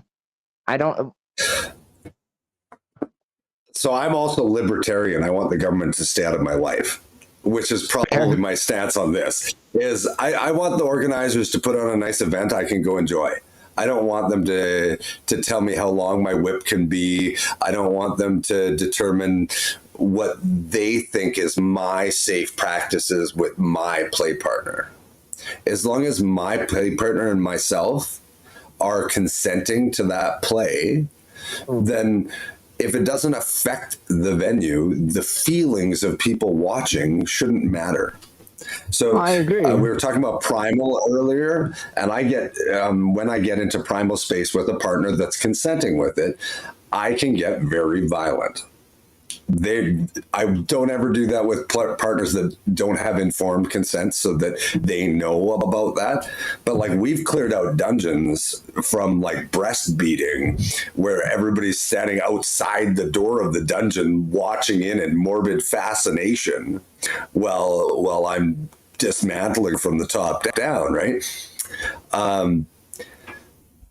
Nobody should have the right to tell me whether they think that is safe or not, as long as me and my partner, the only two people that it truly affects, feel safe between us.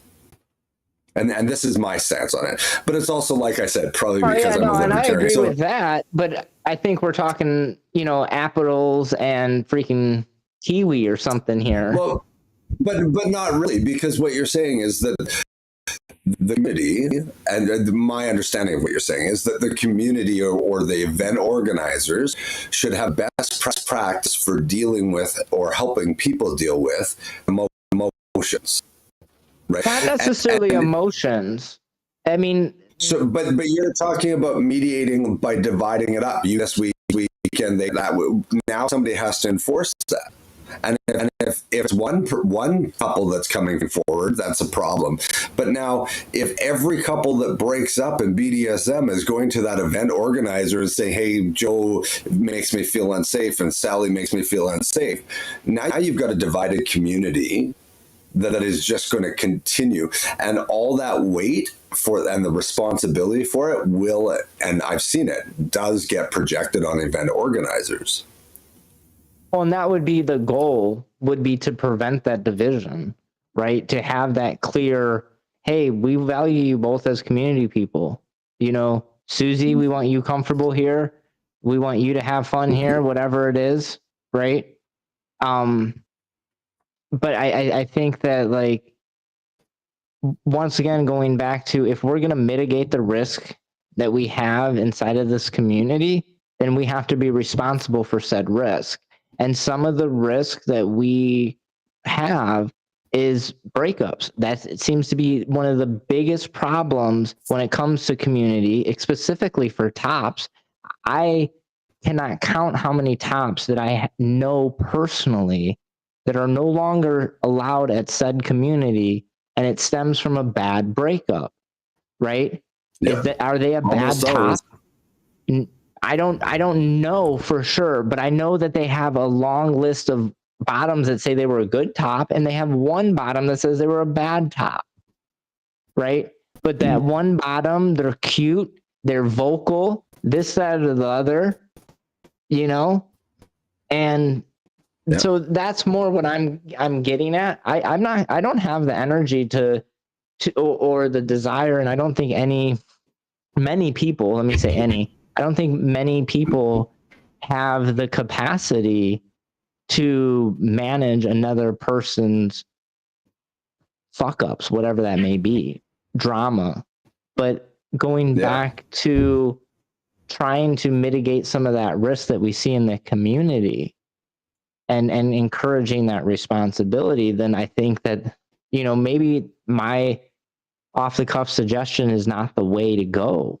But there has to be clear, defined practices on how to handle stuff, right? If Susie is running around and saying that Bobby is a bad person, or if Bobby is running around saying that Susie is a bad person, there needs to be some best practice for intervention or something, right? And I agree with that part. The informing page, for instance, we tell people, hey, you have the right to block people. If somebody contacts you without your permission to contact you, if that's a thing for you, you have the right to block them. Please do. We invite you to block that person. Most of the people on our page now are personally responsible. In fact, it's probably been months since I've had somebody complain to me. Bobby contacted them privately, and they just blocked them. Tell them talk to them. Like, there's nothing I can do on my end, but guess what? Great news. You've got the tools. You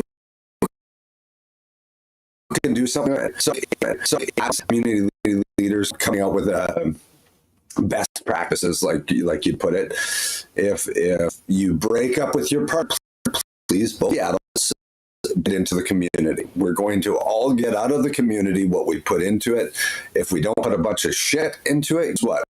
We'll all enjoy it so much better. So keep your outside shit outside. Right?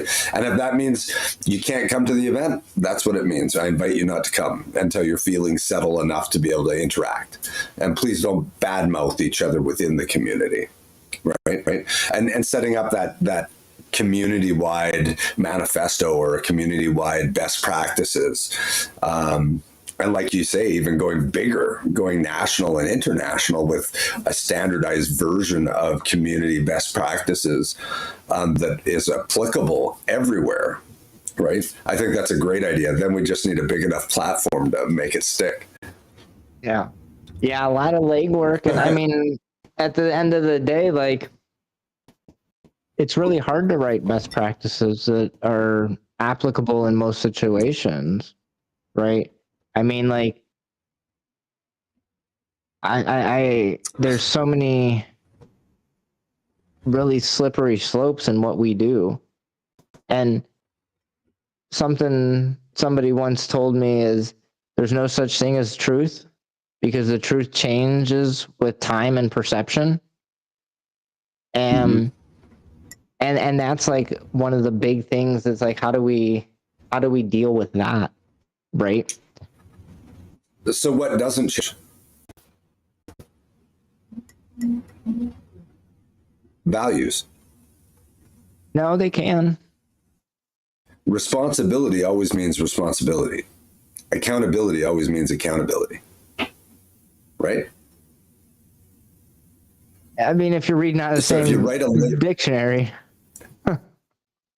So what I'm getting at is if you write the best practices based on personal accountability and responsibility, personal responsibility, then it becomes a living document that so you're creating a living document that can then be rewritten to suit times, that can be rewritten to suit different communities. Maybe our take on personal accountability here is different than say India, right? For all the different reasons. The document can be adjusted as a living document to exist in both places and be true and supportive at that level of community in both places. If it's written on values rather than written on specifics. I agree. You were getting choppy there for a second, so I missed some of it, but absolutely, it needs to be very overarching and it needs to be value driven. But even then, I'm sitting here thinking about, like, how do you define all of this? I don't know. It's a tough one. And that's probably why nobody's tackled it, because one, first of all, there's going to be heavy resistance to anything like that beyond, because like you said, I don't want to be told what to do, especially if I run a venue and yeah, especially if I'm a big fish in a little pond in Ohio, right? And I'm the biggest fish in the pond. And who are you from Canada to tell me that these are the best practices on how I should handle personal responsibility in my community? But at the end of the day, like, as we move forward, I've talked about it time and time again, we genuinely, like, we have to self-police. And as much as I am with you, I'm not a fan of government. I'm not a fan of people sticking their nose in my business personally. But the double-edged sword is, I see why so many other people need it.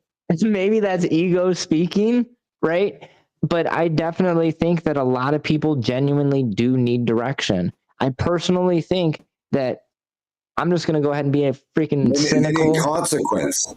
They need consequence. Well, that's what I'm saying. That's what I'm going to say. I'm going to go ahead and be really cynical here and say that some people, if you removed fear of prison, a lot of people would show their true colors. But the simple fear of prison keeps them in line to some level. Sure. Right? Sure. Sure. Yep. All right. So the last question for the night. You got anything else for this one? I have one more. I have so much. We could do a whole fucking thing on this, dude. Because especially because there's a respectful disagreement here, which I love those kinds of conversations, right? But we'll talk in private about that probably a little bit more. Well, maybe we'll just have to have a part 2, right? And maybe we'll gear it, and maybe we make it like a round table and bring a few people in and have some bigger discussions when it comes to personal responsibility and how we can influence the community at a large, because it seems like a pretty good conversation to have, one that I'd like to have. So I have a quick question before we go on to your question. Okay. I just have do you feel canceled yet? No. Do you think we're canceled yet? Have we said anything that offensive? Okay, cool. Here's the thing is, I've said most of the things I've said tonight at least a half a dozen or more times in public forum. Most of them, not all of them. And something that me and you've talked about before is I don't accept it. I genuinely don't accept it. Like I said, I may not be... You can only be canceled if you curl up and die. Absolutely. Like I said, I may not be everybody's cup of tea, but that's because I'm a strong cup of coffee, right? Makes me think of that video about consent in terms of tea. I've seen it. Yeah. That's a good one. I mean, it's a little old, it's a little outdated, but it does cover it in a pretty good way. So, all right. Okay, so my last question, and unfortunately, I have a feeling that this one is going to be too easy to answer. What resources support tops with safety concerns inside of the BDSM community?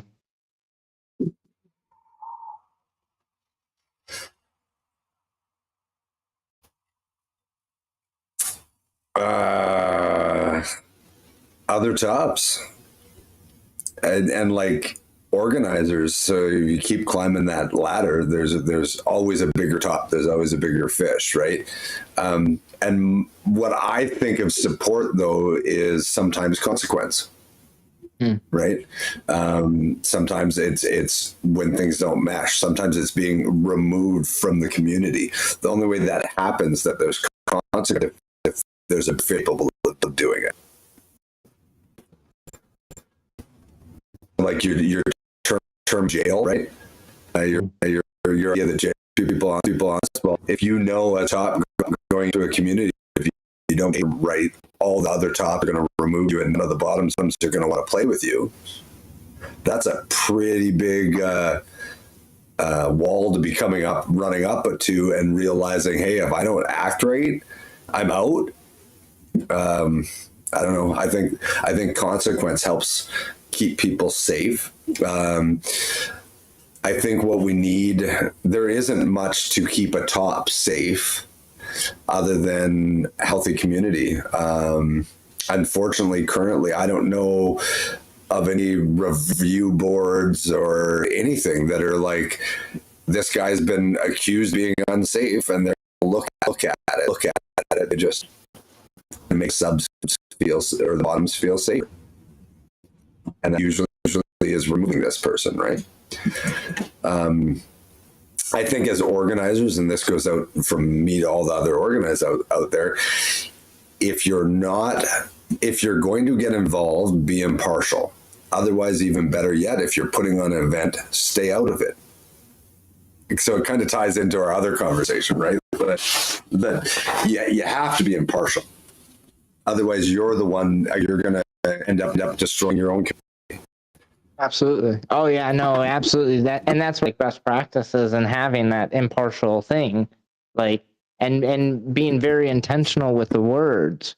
If Bobby or Susie or whoever made up person comes up to me as an organizer and says, they did this, thank you for bringing this information to us. This is the type of information we want to know. We will look into it. And that's about it, right? There shouldn't be any kind of like, oh my God, I can't believe Susie did that. Oh my God, I heard Bobby did that. I heard, and this is something that I've personally have seen sometimes happen, is that bandwagon mentality and that personality contest. And this is where if I was ever canceled, it was a long time ago, and it's because, like I said, you love me or you hate me. My personality is a unique one, or at least maybe I just think that because I think I'm special because everybody thinks they're special.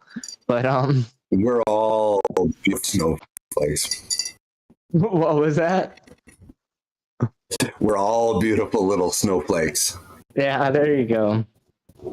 So, the only thing that I honestly have, and it's the best thing I have, and since it seems like a lot of this conversation, especially since we're both male tops, has been around men as tops, the Consent Academy, they actually do have a men's-specific discussion group, and it's one of the few that I know about. Other than that, there are a handful of I'll call them informal, just because I don't know how actual formal they are, but there are some dominant roundtables that you can find in your local community or on FetLife or other resources like that. The quality of them, I'm sure it's going to vary far and wide. You bring to mind, just wanted to touch really quick, because not only am I emotionally, mentally, physically invested in Tanya, exploring more dominant within herself, right? We have a lot of friends that are dominant females, and it doesn't. How do I say this? It doesn't ever occur to me that they're female, because it doesn't matter. So it doesn't matter if they're male or female. So we're talking, having a discussion, and at the end you're like, well, we're two obviously male tops. Oh, I didn't know we were talking about males. Do you know what I mean? So I think as community leaders, as tops, as influencers, more where we can give our ideal, the more we make it out openly loud, right? The more we make it, we manifest that within our communities. So if you don't think gender matters, then make sure that within yourself, gender doesn't matter, right? If you think that responsibility and accountability is key to a healthy community and connections, then guess what? You make sure you live at that value. But don't just do it for yourself, do it out loud so other people can see and conceptualize exactly what you're doing. So like me talking consent, and it's not permission. Don't go for consent that's permission. Go for consent that is meshing, and like going hard at that. Every class I teach, every event we put on, every live we do, whenever consent comes up, I tell people, don't make consent about permission. That's such a low form of connection. Make it about meshing. Make sure you're both on the same page. And the more I do that, the more other people pick that up. And it's at a stage now where it's actually starting to come back to me sometimes in conversations. Really cool to watch happen. So live your truth, I guess. And I mean, it goes back to like just the power in words. When you're working together and, in your words, you're trying to mesh together. You're focusing on character. You're not focusing on that physical action, that sprinkle, that moment in time. And it's like, to make it really easy, like if we look at just sex, like traditional vanilla sex, there's been at least once or twice in the history of mankind where someone has had sex with someone they didn't want to. Because in my words, their no parts went, yeah, right? but at the end of the day, outside of their biological impulses, there was little to no compatibility, right? Now, was it a bad experience? Maybe, maybe not. But at the end of the day, it's probably not a sustainable model, right? Because they were only focused on that physical experience. And I don't know, I think that's one of the, I don't know how I want to word it, but one of the things that needs addressed in the community is that there is a lot of focus on the physical experience and not all of the other stuff that goes into it. It's like, hey, here, let me teach you how to play with rope. But there's not much on, hey, let me teach you how to have a rope partner for 5 years, right? And that's just to keep it really simple, right? And I've called them soft skills just from the business world. There's not a lot of focus on, the building the relationship, the maintaining the relationship. There's a term in the MS world called serviculture, like horticulture. And I don't remember all of it, and I probably should, but it goes through it all about planting and harvesting and tending and fertilizing and maintaining an MS relationship, either as a master or a slave. And I think that's something that we just don't see a lot of. We see so much focus on those physical skills, and I think that's some of the reason why some people fall on their face when it comes to everything else. Mm-hmm. Absolutely. But like through this page, through your podcast, through the stuff we're putting out, there's so many people out there, with change and duct tape. And there's so many people out there putting out good content that's about connection and about exploration and adventure and growth and learning. That the ability for the average person to tag into stuff to grow from and learn from is going through the roof, and exponentially every month there's more out there, right? It's no longer like back 10, 20 years ago when it was all behind closed doors. We're right out there right now. Facebook's rewriting algorithms to try and work with us or against us, right? Like we are, and the education we provide it's out there. Well, absolutely. And that goes back to, like, we've talked about it before, how easy it is for content to be put out. Like, it's so easy. And this is where I think it was not long after we met, somebody asked me about how I was being responsible with the content I created. And to be honest, I don't know if I've ever publicly admitted it, but thanks to that human, you guys have a podcast, because this was part of my quest of being responsible with my content. Was I seen that I had a large platform, I had a large audience, and I felt more responsible than to just share some pretty rope pictures.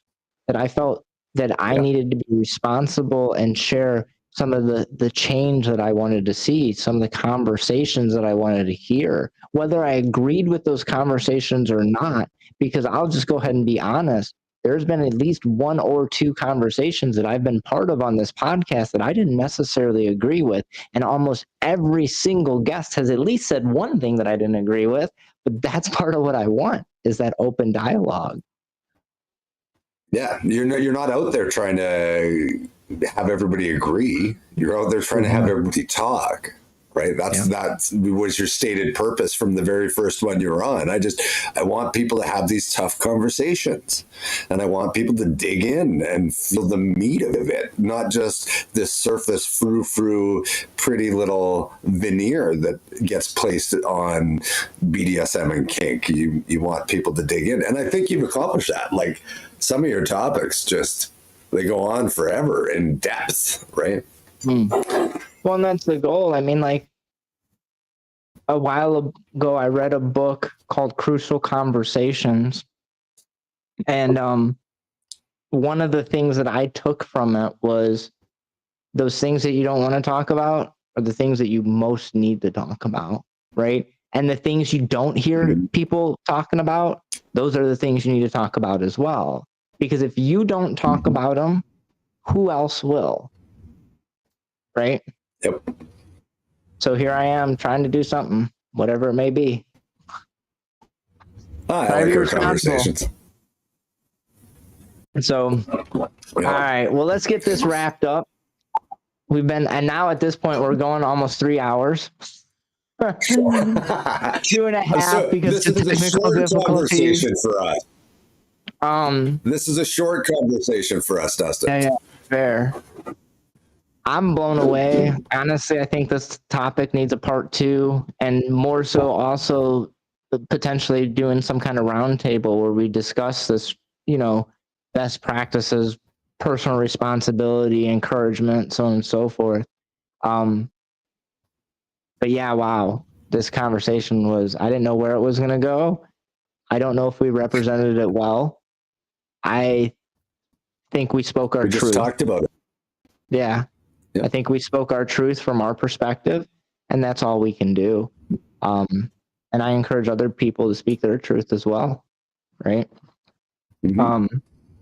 Nonetheless, in closing, do you got anything going on? Anything you want to promote? Any classes coming up? Any, Well, locally we have a meet and beat, we call it. Somebody new to us, but locally we've got a meet and beat social, which is our little gathering. Because of the change in the community that's local to us, we've decided to make ours invite only for the first time ever. So that's kind of a new change there. So if people are local to Edmonton, we do have a invite only, but you'll reach out to me. And then we've got, these are new. So that's kind of fun. Leave little crosses on people. And there's a new octopus cane coming out right away. So that's cool. All kinds of new things, but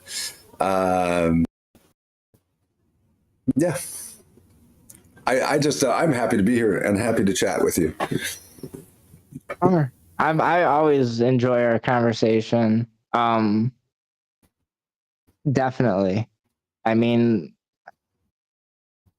honestly, I can't count how many thoughts that you have helped provoke in me through conversation. And vice versa. So yeah, no, I love these conversations. Well, so for anybody that is local to Edmonton in Canada, feel free to reach out. Other than that, I know you guys do lives every Sunday. Do you mind? Oh yeah, the lives Sunday. Do you mind if we throw the website out there? www. Nope, I'll actually throw it in the chat. Toys. Okay. Anybody looking for toys? The toy sales is our primary income that allows us to do the classes and everything else that we do to support community around the world. The toy sales is what provides the income to let us do that full time. So that's where everything ends up, is at that website. Well, and the thing is some people don't want to talk about it, but at the end of the day, money is what truly makes moves. And I mean, we've talked about it a little bit. As much as we enjoy putting content out there and helping community, we're not millionaires. No, we're not self-funded. We're not Christian Grey. And just to go back to that, I don't know about you. I personally don't know one single millionaire, billionaire dominant. I personally don't. I know a couple millionaires, but I'm pretty sure they're subs and they just don't want to talk about it. We don't want to go there. Well, and I think the other thing is they're scared of being canceled, right? I think that they're probably out there, but I also think probably there's some Batman ones out there. That's what excites me. If I was a millionaire, I'd so be bad, dude. And I don't know why there isn't more. I'm with it. Yeah, I know. If I had the resources, well, like Elon Musk, he started the Boring Company and started manufacturing flamethrowers. if anybody has a Batman suit, it's Elon. I mean, if he doesn't, I'm disappointed. I'm just saying. But yeah. Wonderful conversation, sir. All right, so let's say our farewells. We get out of here. Good night, Let you guys man. get to sleep. Nice chatting with everybody, and you specifically. Well, thanks.